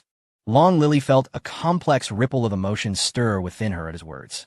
Before she could delve further into her thoughts, the waiter approached with the appetizers and tea. She meticulously arranged the small dishes on the table, explaining, "These are our appetizers: refreshing pickled radish, sweet preserves, and our distinctive pickled cucumbers. This is our specialty Longjing tea, made from this year's freshly picked leaves, offering a crisp flavor that pairs beautifully with our dishes." Long Lily nodded appreciatively to the waiter, her gaze lingering on the exquisite appetizers before her. Delicately, she picked up a slice of pickled cucumber and placed it in her mouth. The crisp texture burst delightfully between her teeth, with a perfectly balanced sweet and sour flavor tantalizing her palate. She involuntarily narrowed her eyes. Wang Yu raised his teacup and took a delicate sip of Longjing tea, his gaze filtering through the curling steam to rest upon Long Lily. "Taste this tea. Its flavor is quite unique," he remarked with a hint of indifference. Long Lily lifted her cup and took a gentle sip. The refreshing aroma of the tea immediately enveloped her palate, and as her tongue brushed against the subtle sweetness of the brew, she found herself unable to resist taking several more sips. It is indeed delightful, she mused, a faint smile gracing her lips. It was the first time that day she had smiled so freely. At that moment, soft music began to fill the restaurant as the resident band commenced their performance, Louis Armstrong. The soothing melody flowed like a gentle stream, permeating every corner of the establishment and infusing the ambience with a touch of romance. The waitstaff, with steady hands, presented exquisite dishes on elegantly crafted plates. The first to catch her eye was the meticulously prepared braised eel, its skin glistening a tempting red, enveloped in a rich sauce that clung to every inch of the fish. Even before drawing closer, the deep, enticing aroma wafted toward her. Next came the steamed salmon blue crab with marinated pork bones. The crab's shell showcased a profound and lustrous chestnut hue, standing out prominently on the plate.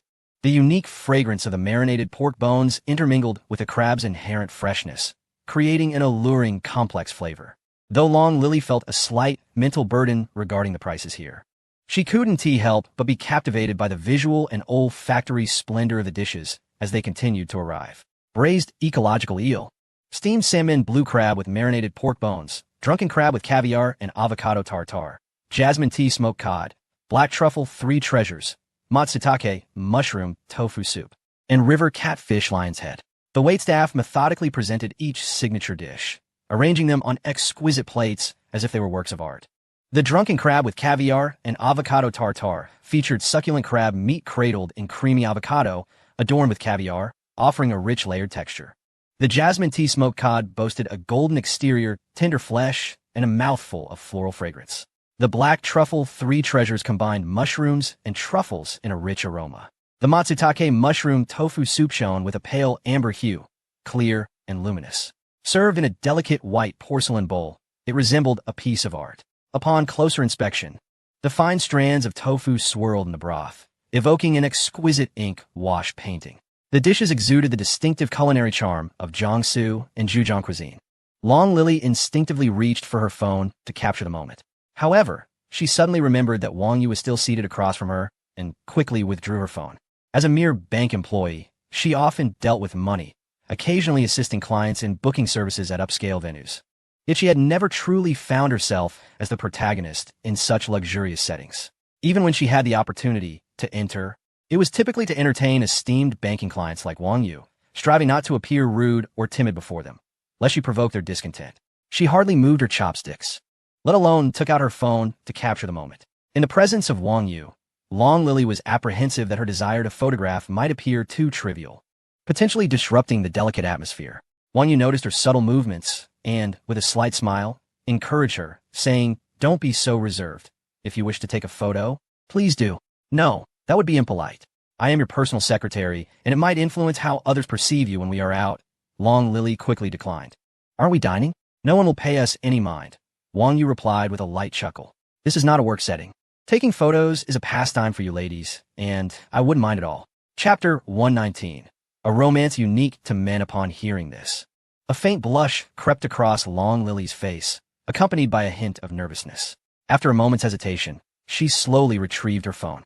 After snapping just a few pictures, she hastily tucked her phone away. It was not easy for her to completely shed her reserve in front of Wang Yu. She still could not be as at ease as she was with colleagues or friends during meals. Wang Yu, noticing her discomfort, refrained from further commentary. He picked up his chopsticks and served her a piece of jasmine tea smoked cod, saying, "Try this. It's the specialty of the house." "Thank you," Long Lily replied softly, nodding slightly before carefully lifting the piece of cod to her mouth. Her eyes brightened with delight as she exclaimed, "This is so delicious. The flavor is truly unique." "I'm glad you like it," Wang Yu smiled. Although he urged Long Lily to be less formal in their interactions, she still instinctively prioritized him during the meal. She rarely used her chopsticks for herself, mostly attending to Wang Yu with tea and water. He did not push her excessively. With time, she would gradually relax. Most importantly, her attentive service made Wang Yu feel at ease and content. Wang Yu casually glanced at Long Lily and noticed her hair was a bit tousled, with a rebellious strand falling by her mouth. "Don't move," he said with a playful smile, and without hesitation, he reached over, tucking the errant strand behind her ear. Long Lily's body stiffened as if struck by electricity. Her already fair complexion flushed a deep crimson, akin to a ripe apple.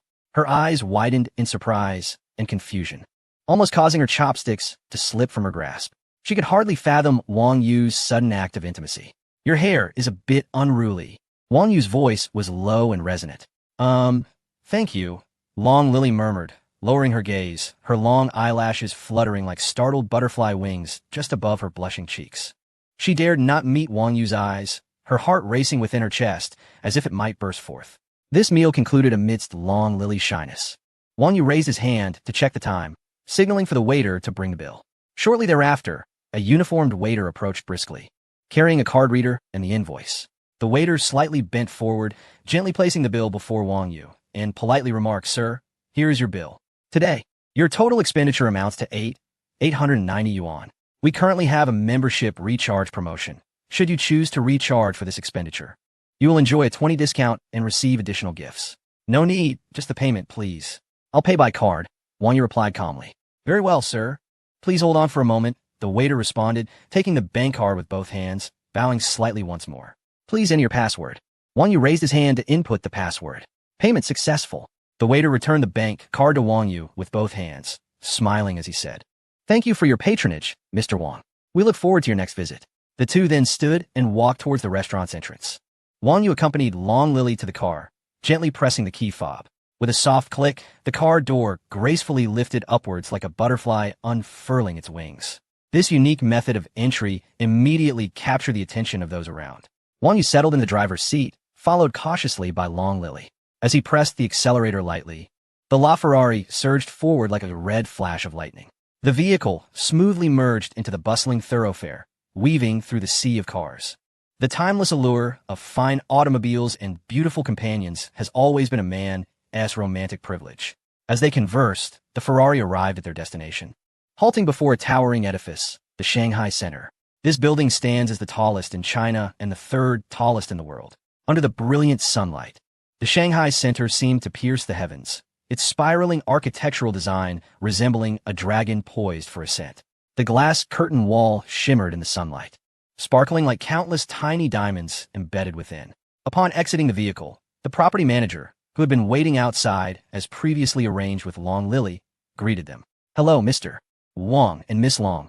I am Lei Hui, the property manager here. You may call me Xiao Lei." A middle-aged man clad in a black suit, in his 40s, approached briskly, bowing slightly as he spoke, extending his hands to shake with Wang Yu. Wang Yu nodded and replied, "Hello, Manager Lei." Lei Hui responded with a smile. "You are too kind, Mr. Wang." Xiao Lei is easier to say. "Please follow me. I will show you the office areas of our center." With that, he turned and led the way, the three of them entering the building together. The spacious and luminous lobby immediately caught their attention. The soaring space was magnificent, a massive crystal chandelier overhead radiating dazzling light, reflecting off the polished marble floor below. Wang Yu nodded in appreciation, saying, "This lobby is quite beautifully decorated. Mr. Wang, your discerning eye is commendable." The design of this lobby was crafted by an internationally renowned design team, incorporating various cutting-edge design concepts, aimed at leaving a profound impression on everyone who enters the building. Lei Hui responded, nodding in agreement. Long Lily, glancing around, added, "Not only is the design impressive, but the maintenance is also impeccable. The floor and chandelier are spotless." After hearing this, Lei Hui displayed a proud expression on his face. The companies operating here are world-renowned, such as JP Morgan Chase and Desheng Law offices. To provide everyone with the highest quality office environment, we have assembled a team of experienced property maintenance personnel. Each day, the entire building undergoes comprehensive cleaning and maintenance to ensure it remains in optimal condition around the clock. Upon reaching the elevator, Manager Lei pressed the button. Ding! The elevator doors opened. Manager Lei stood outside, waiting for Wang Yu and Long Lily to enter before he stepped inside. He then addressed Wang Yu, saying, "Mr. Wang, shall we first take a look at the upper floors?" "Certainly," Wang Yu replied without hesitation. The fame of the Modus Center Tower, renowned overseas and touted as the tallest building in Huagua, was not lost on him. Since they were to rent office space in the center tower, it would be prudent to opt for a higher floor, enveloped in the clouds, with a view of the entire Modu. He believed that working here would undoubtedly elevate one's spirits. All right, Manager Lei pressed the button for the 118th floor, and the elevator swiftly ascended. The ascent was so smooth that it felt almost imperceptible, accompanied by an uncanny silence. After more than 30 seconds, the elevator came to a steady halt, and the doors gradually opened. A refreshing breeze rushed in, imbued with the unique coolness and clarity of over 500 meters in height. Long Lily instinctively inhaled deeply, feeling invigorated. Mr. Wong, thank you for your support of our center tower. Allow me to introduce you to our facilities. Manager Long, standing outside the elevator, smiled at Wang Yu. Our center tower is situated in the financial hub of Lujiazui in Modu, which serves as a core nexus for the financial sector of not only Modu, but the entire nation. Countless banks, securities firms, and multinational corporate headquarters surround this area. Here, you can promptly capture the most cutting-edge financial news and business trends, engaging closely with top-tier talent and enterprises in the industry. This unparalleled geographical advantage is difficult to find elsewhere. Furthermore, our center tower is not only the tallest among Modu's 3 iconic structures, but also the tallest in Huagua and the second tallest in the world, with a total height of 632 meters and a structural height of 580 meters. This altitude is akin to standing on clouds, with a vista laid out at your feet. As Manager Long spoke, he entered a password to unlock the glass doors, guiding Wang Yu and Long Lily into the office building. Take a look at our office decor and amenities, which are equally of top-tier standard. The facilities are comprehensive, with a front desk providing daily reception services, along with high-end multifunctional conference rooms, tea rooms, recreation rooms, lounges, and smoking areas, among others. Working here, you can gaze across the entirety of Modu, indulging in breathtaking views. Manager Lei smiled, his gaze shifting between Wang Yu and Long Lily. Wang Yu slowly approached the window, hands clasped behind his back. As he stood by the glass curtain wall, the view outside was shrouded in mist, as if he were standing among the clouds. Outside the window, sunlight cascades upon the towering skyscrapers, reflecting a dazzling brilliance that weaves together a magnificent tapestry of urban splendor. The Huangpu River glimmers with shimmering waves, while boats weave gracefully beneath the bridges connecting both banks. Such a scene compels him to nod slightly, his heart silently filled with admiration. Indeed, working here is a delightful experience. Manager Lei has been observant of Wang Yu's actions. Noticing his interest, a more enthusiastic smile instantly graces his face. He continues, the transportation here is exceptionally convenient. Our central building connects directly to the subway Line 2 on the second basement level, as well as the under-construction Line 14. Once Line 14 is operational, commuting will become even more effortless, allowing employees to reach various parts of the city with ease, whether for daily commutes or business travel. Additionally, the building is equipped with ample parking spaces, so you need not worry about parking difficulties. Wang Yu listens with keen interest, nodding slightly in agreement. Why hasn't this floor been rented out? Wang Yu inquires curiously. Given the prime location of the central building and its comprehensive amenities, it seems unusual for an entire floor to remain vacant. I gathered some information prior to my arrival. Long Lily interjects. The previous company vacated due to poor management, and they only just moved out recently, leaving it unrented. Miss Long is indeed well informed. Manager Lei responds, momentarily taken aback, then displaying an awkward yet polite smile. As you mentioned, the previous company faced some financial difficulties and completed the lease termination just last week. As he speaks, he gestures with open hands in a resigned manner, adding, in fact, this presents a rare opportunity for Mr. Wong. With this floor just becoming available and no other potential tenants in sight, you both have the privilege of selecting and customizing your office space according to your preferences. What is the area of this floor? Wang Yu asked Manager Lei. Mr. Wong, this floor encompasses an area of 600 square meters, replies Manager Lei. Wang Yu nods thoughtfully. A 600 square meter office may suffice for a startup. Once the company flourishes, they may consider acquiring a larger building. What is the rent? Wang Yu inquires casually. Regarding the rent, as you are a valued client of the Industrial and Commercial Bank, we will certainly offer you the most favorable price. Manager Lei replies with a perfectly poised smile. Under normal circumstances, the rent for this floor, based on market rates, is approximately 600 yuan per square meter per month, amounting to 18,720,000 yuan annually. The property management fee is 50 yuan per square meter monthly, totaling 1,560,000 yuan for the year. If you decide to lease the entire floor, we can extend an 85 discount, bringing the annual rent to 15,900,000 yuan. And for the first year, we would only charge you 1,200,000 yuan for property management. This is the maximum discount we can offer. Manager Lei smiles. May I inquire if Mr. Wang has any objections to this pricing? Wang Yue paused momentarily, not responding immediately as his gaze leisurely swept across the expansive office floor. Although the space was somewhat modest, the annual rent, combined with property fees, totaling over 17 million, could be deemed relatively economical. After all, this was one of the most prestigious edifices in the enchanting metropolis. The location, the surrounding environment, the accompanying amenities, and the attentive service from the property management were all impeccable. Without further contemplation, Wang Yue spoke. I will take this entire floor, leasing it for a year. Certainly, Mr. Wang. I shall prepare the contract forthwith, Manager Lei replied, a hint of delight gracing his features as he respectfully continued.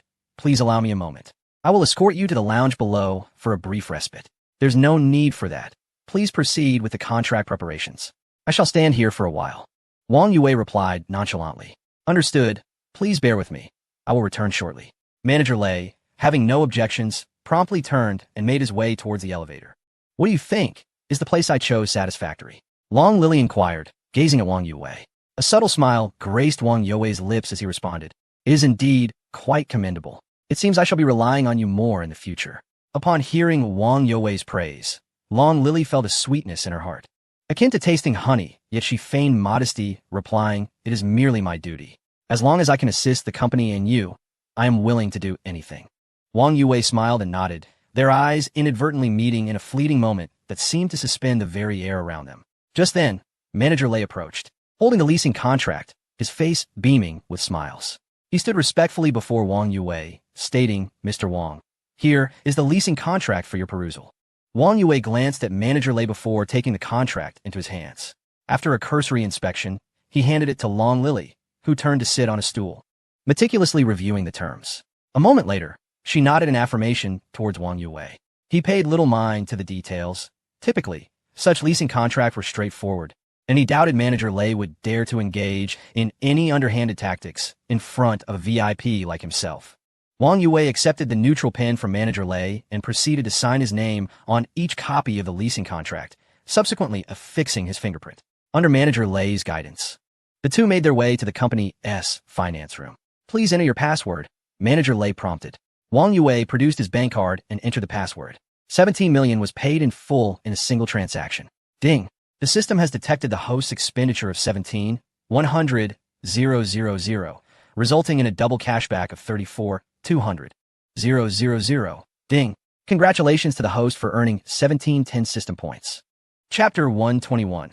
The intersecting lines of national fortune with Wang Yue's successful payment. Manager Lei handed over the contract along with the keys and access codes to the company entrance. Mr. Wang, welcome to the central building of the enchanting metropolis. Our property team will provide you with comprehensive, high-quality service around the clock. Manager Lei's face radiated warmth as he continued. You may now proceed with the company's move-in. Very well. Wang Yue nodded in agreement. Long Lily, with keen insight, promptly received everything. Under the warm send-off of Manager Lei, they arrived at the parking lot. Let's get in the car. All right. Wang Yue opened the door of the LaFerrari and took his seat. Long Lily, clutching the contract, settled into the passenger seat and fastened her seatbelt. Wang Yu gently pressed the accelerator, and the LaFerrari glided smoothly out of the central building. Before long, he parked the car at the parking area of the Lujiazui Riverside Center. He escorted Long Lily to a nearby Starbucks, where they sat down. After casually ordering 2 cups of coffee, Wang Yu turned to Long Lily and said, The office lease is secured. And now I will need your assistance in registering company. It's no trouble at all. I'll handle it shortly, Long Lily replied earnestly. I will assist you in registering the company under the Industrial and Commercial Bank, which should take around 3 days.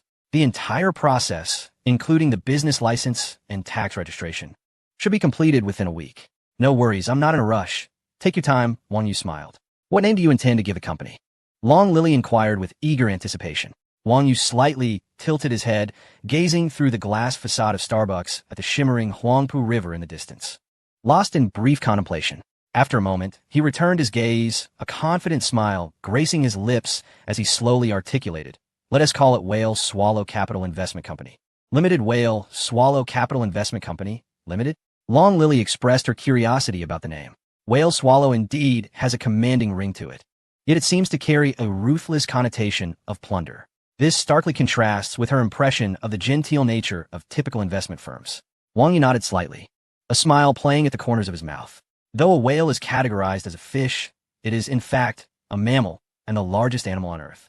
In the ocean, it reigns as an invincible sovereign. In the realm of venture capital, Wang Yu is determined not to settle for the mundane. The world of capital resembles a battle without smoke, rife with bloodshed and cruelty. In this predatory market, one must embody the formidable presence of a whale, undaunted and audacious, ready to seize the world. Traditional investment styles might yield modest success in stable market conditions. However, in today's tumultuous landscape, amidst unprecedented global shifts, clinging to conservatism will only lead to merciless obsolescence. Wang Yu's gaze was piercing, fixed intently on the view outside. In the years following 2018, the investment market resembled a lake disturbed by a boulder, never to regain its tranquility. With the rise of global trade protectionism, numerous nations advocated for anti-globalization, exacerbating trade frictions and heightening uncertainty in global economic growth. The growth potential in conventional investment sectors was increasingly constricted. Investment firms reliant on traditional industries and conservative strategies struggled to survive amidst drastic market fluctuations, many suffering severe setbacks. Yet, destruction often heralded rebirth. The existing financial markets, dominated by giants for centuries, only present an opportunity for Wang Yu to engulf these behemoths amidst turmoil and chaos.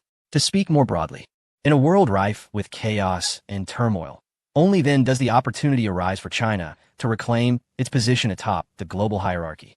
This scenario presents both a formidable challenge and a remarkable opportunity of the era.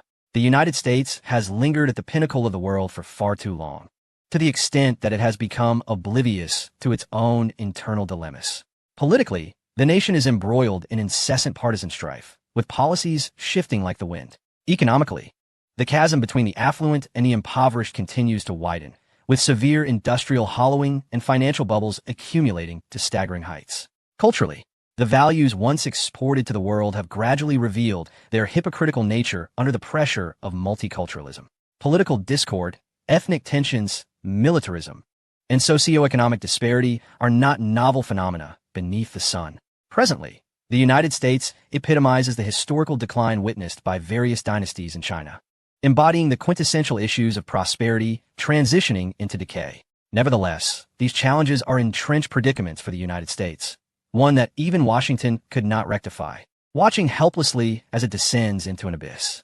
Conversely, this represents a rare opportunity for China, akin to a once-in-a-century chance. Centuries ago, the Ming dynasty crumbled under the iron heels of Li Zicheng's Shun army, ultimately allowing foreign powers to reap the benefits. A nomadic tribe, far behind the Central Plains in development, seized control of the vast lands of China. This tribe failed to carry forward the rich heritage of the Chinese civilization that had persisted for millennia, nor did it undertake a reckoning of its ancient culture to forge a new civilizational framework. Instead, it established a system even more closed and regressive than its predecessor. As the currents of time surged forward, we found ourselves ruthlessly abandoned, stumbling through solitude. Yet, the frail camel is still larger than the horse. After all, a cultural legacy of thousands of years endures, culminating in the radiant splendor of the Kangxi and Qianlong eras. However, once the evening glow faded, it ushered in an interminable darkness for our nation. The fortunes of China sank to historic lows under foreign dominion. Simultaneously, the West is experiencing the last darkness before dawn. The populace is gradually awakening and beginning to challenge the divine authority that looms overhead. Dante's Divine Comedy dares to reserve a place in hell for the Pope, while Da Vinci audaciously chooses a humble rural housewife as the subject of his painting, pulling angels and the Virgin Mary from the distant heavens to the earthly realm, culminating in the creation of the Mona Lisa. How astonishing this is, in a land where, since time immemorial, only angels and the Virgin Mary could be depicted. Da Vinci has now bestowed this sacred status upon a rural woman. Westerners are starting to break free from the shackles of divine authority, raising their voices in defense of human dignity and freedom. The Renaissance, the Enlightenment, and the Reformation intersect like two converging lines of national destiny. Thereafter, the West rapidly ascended amidst the waves of the Industrial Revolution, heralding an era of global colonial expansion. Meanwhile, China languished under the fading vestiges of feudal rule and the encroachment of foreign powers. In the 18th century, during the Qing dynasty's reign, the seemingly prosperous Kangxi and Qianlong eras masked the undercurrents of unrest and multifaceted crises. Politically, feudal autocracy reached its zenith, with imperial power highly centralized and a bloated, corrupt bureaucratic system. By the 19th century, China's plight deepened further, plunging into the abyss of a semi-colonial, semi-feudal society. Under the coercive might of Western powers, the nation of China was compelled to sign a series of unequal treaties. These agreements not only resulted in the cession of vast territories, with regions such as Hong Kong and Macau successively occupied by foreign forces, but also necessitated the payment of exorbitant indemnities, bringing the nation's finances to the brink of collapse and inflicting a devastating blow to its economy. On a societal level, the havoc wreaked by war, the crushing weight of reparations, and the frequent occurrence of natural disasters rendered the lives of the populace unbearable. In the cultural realm, the vigorous incursion of Western culture severely challenged traditional Confucian values. Churches, schools, and hospitals proliferated across Chinese soil, gradually infiltrating the nation with Western ideologies and lifestyles. Many young individuals began to pursue Western culture blindly, fostering skepticism and rejection of their own rich heritage. The confidence in national culture suffered a grievous setback. Today, history appears to once again stand at a pivotal juncture. The tides of history are ever fluctuating. There are no eternal peaks, nor everlasting troughs. Particularly among the post-90s and post-00s generations of China, there exists a profound sense of identification with their country and nation. They stand against the backdrop of a grand historical context, shouldering a unique historical mission. They are the generation destined to uphold the fortune of the nation. Presently, most of them are in their teenage to early 20s, brimming with vitality and hope. In 10 or 20 years, when history converges once more to reveal its outcomes, they will have entered the golden phase of their lives, vigorous and flourishing. By that time, they will have taken over the mantle from their predecessors, emerging prominently in their professional endeavors. We are well-versed in both ancient and modern knowledge, synthesizing Eastern and Western wisdom, eschewing feudalism, arrogance, and hubris. We draw lessons from history, extracting wisdom and strength from the extensive narrative of Chinese civilization spanning thousands of years. We have learned from the West, and we possess a profound cultural heritage of 5,000 years, augmented by the creativity of our people. We have assimilated all beneficial elements and experienced the detrimental. By integrating all advantages and building upon the foundation of 5 millennia of civilization, we shall achieve a remarkable new civilization that surpasses the contemporary forms represented by the West. History will be shaped by our generation. This is our mission. I may have digressed a bit, but upon reflection, perhaps that is not such a bad thing. Maslow's hierarchy of needs categorizes human requirements into 5 levels, with self-actualization being the pinnacle of human needs. The pursuit of realizing one's capabilities or potential, to unleash one's full potential and become the person one aspires to be, constitutes a fundamental need. I believe that faith and mission are the core driving forces behind a person's lifelong quest for and realization of self-worth. To discover one's faith and mission is to live a life of purpose. Chapter 122. 100 billion Huaxia coins paid in full. Long Lily, lost in thought, nodded slightly, then inquired, "What is the registered capital of the company?" Wang Yu extended a single finger. 100 million? Long Lily nodded and remarked, "Isn't 100 million a bit excessive? In reality, several tens of millions would suffice." Wang Yu shook his head and smiled faintly. 10 million? That would suffice.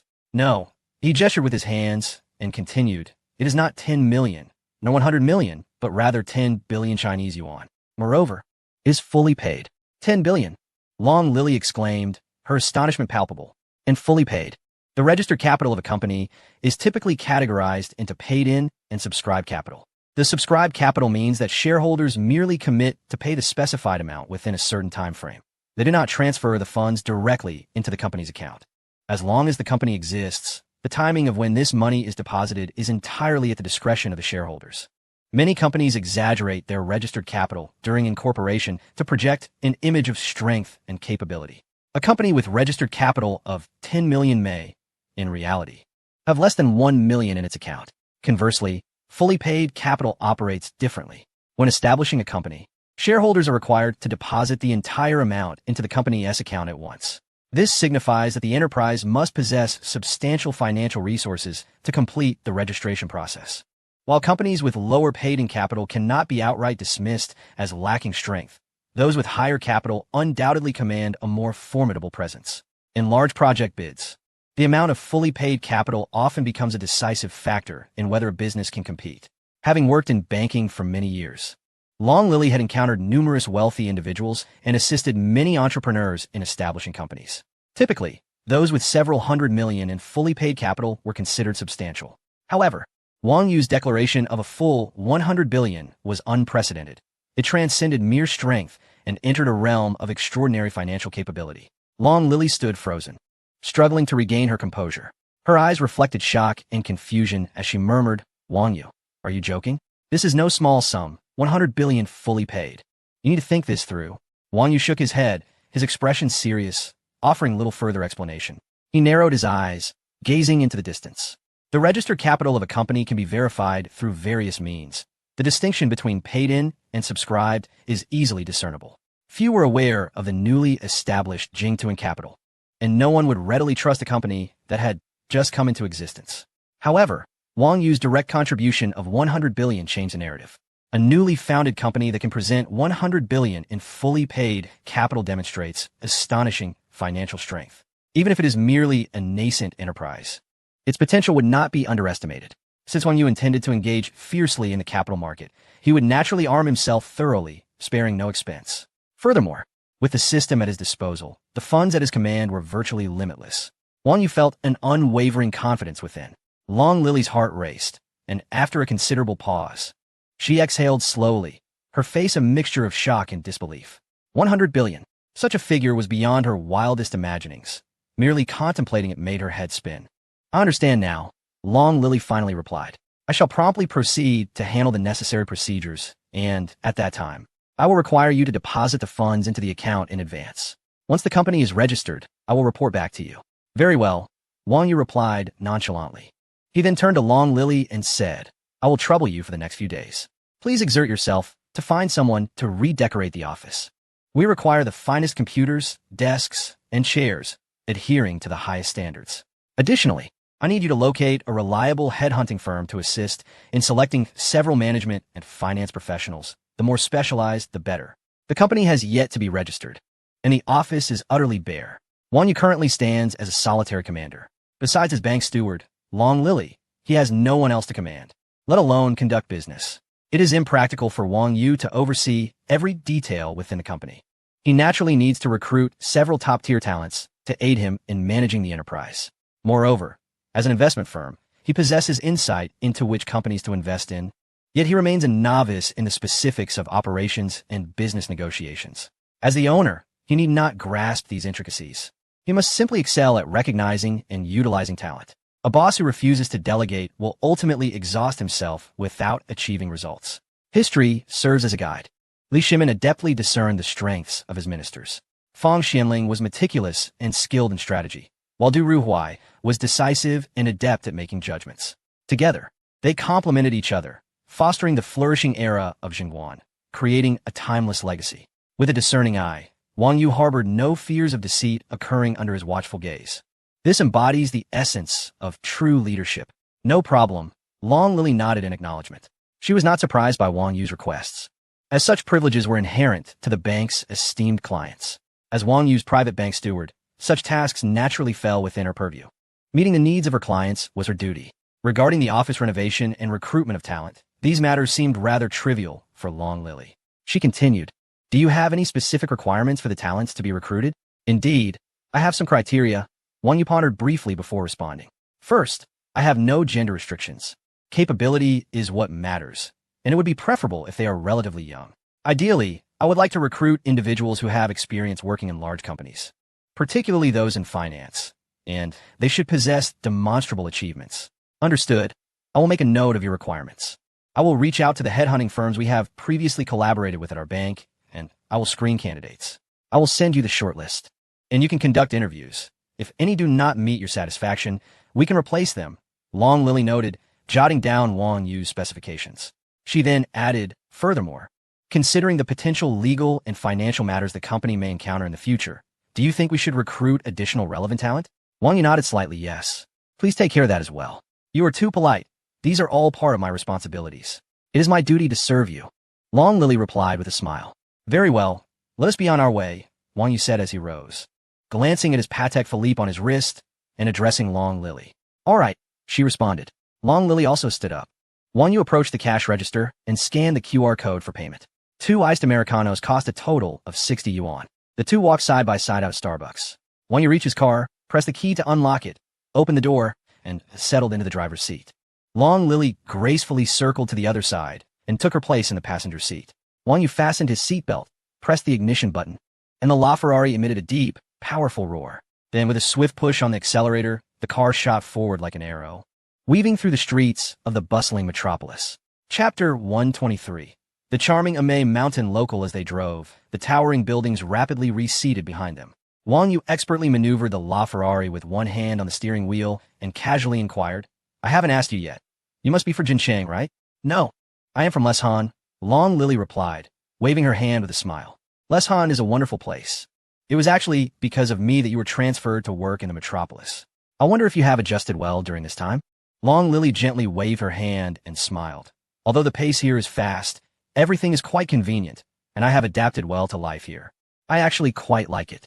Moreover, my responsibilities are solely to serve you, so I have plenty of free time. It's just that the food doesn't quite suit my palate. As she spoke, a hint of nostalgia for her hometown-esque cuisine flickered in her eyes, accompanied by a touch of embarrassment, as if she felt guilty for mentioning this minor discomfort. It is perfectly normal for taste to differ, as each region nurtures its own people, Wang Yu commented, slightly tilting his head to glance at her, a gentle smile curving his lips. I know a few excellent Sichuan restaurants that serve authentic dishes. Once we finish this busy period, I will treat you to some. We can satisfy your cravings. Thank you, boss, Long Lily giggled. Wang Yu chuckled, his tone relaxed. There is no need to be so formal. You have put in a great deal of effort in handling the company's preparations. A meal is a small matter. By the way, you mentioned that the food doesn't suit your taste. Isn't there an abundance of snacks and delicacies in Leshan? Upon hearing this, Long Lily's eyes sparkled with enthusiasm, and she eagerly exclaimed, Oh, there are so many. My absolute favorites are the chow chow, beef, bobo chicken, and the kaka cakes are simply delightful. Especially the kaka. Long Lily's eyes narrowed with delight as she reminisced about the deliciousness. Her face radiating happiness. It features sweet and sour shredded radish encased in crispy tofu puffs. The first bite is the crunchiness of the tofu puff, followed by the refreshing crispness and sweetness of the radish. It's explosively delicious. I can never stop once I start eating. Long Lily's excitement was palpable as she spoke about her favorite snacks, her words flowing like a torrent. It is understandable, as Leshan is renowned as a culinary and tourist city. Its unique culture has, to some extent, garnered global recognition. In recent years, with the rapid development of the internet and social media, the picturesque scenery and enticing cuisine of Leshan have been widely disseminated across the globe through various short video platforms and social networking sites. An increasing number of international friends are drawn to Leshan, eager to immerse themselves in its unique culinary culture. Notably, Mount Amay and the Leshan Giant Buddha enjoy significant renown and influence worldwide. As one of the 4 sacred Buddhist mountains in China, Mount Amay is distinguished by its magnificent and perilous landscapes. The Leshan Giant Buddha, standing at an impressive height of 71 meters, is the largest stone-carved Maitreya Buddha statue in the world. Its grand and awe-inspiring presence attracts countless visitors. It sounds delightful. I will surely trouble you when I next return to Sichuan, Wang Yu remarked with a nod and a smile. Please don't say that. I am more than happy to introduce you to my hometown. Long Lily responded eagerly, her face glowing with enthusiasm. When you visit Leshan, I will meticulously arrange the itinerary for you. On the first day, we will head straight to the Leshan Giant Buddha, and then we can visit the nearby Lingyun Temple to offer our prayers for safety and smooth journeys. Wang Yu nodded slightly, curiosity sparkling in his eyes as he asked, And what about the second day? On the second day, we shall ascend Mount Amay. Long Lily exclaimed with excitement. We can opt for a leisurely hike, soaking in the unique scenery and the rich Taoist and Buddhist culture. Along the way, we will encounter lush rainforests, playful little monkeys, and at the summit, we can behold the breathtaking sunrise over the sea of clouds. A truly stunning spectacle. Ah, the charming residents of Mount Amay, I presume. Wang Yu raised an eyebrow, half jokingly. Long Lily paused for a moment, then burst into laughter, her face radiant with joy. She gently patted Wang Yu's shoulder, teasingly saying, Honestly, these little monkeys are quite endearing, despite their mischievousness and penchant for stealing. As long as you don't provoke them, They are usually quite lovable, with their fluffy fur and round, bright eyes. A smile danced on Wang Yu's lips as he nodded in agreement. It seems I must prepare myself for the possibility of being robbed, lest I be caught off guard by these adorable little rascals. Long Lily giggled, waving her hand dismissively. It's not as dramatic as that. As long as you keep your food well hidden, they won't bother you. Besides, outsmarting them is a delightful aspect of Mount May. I must admit, I worry about you adjusting to life in Shanghai after leaving the familiar surroundings of your hometown. Will you feel lonely? Oh, not at all, Long Lily replied. In fact, moving to Shanghai has been quite beneficial. Compared to my colleagues in Chengdu, I have received promotions in both salary and position. I owe this to you. Without your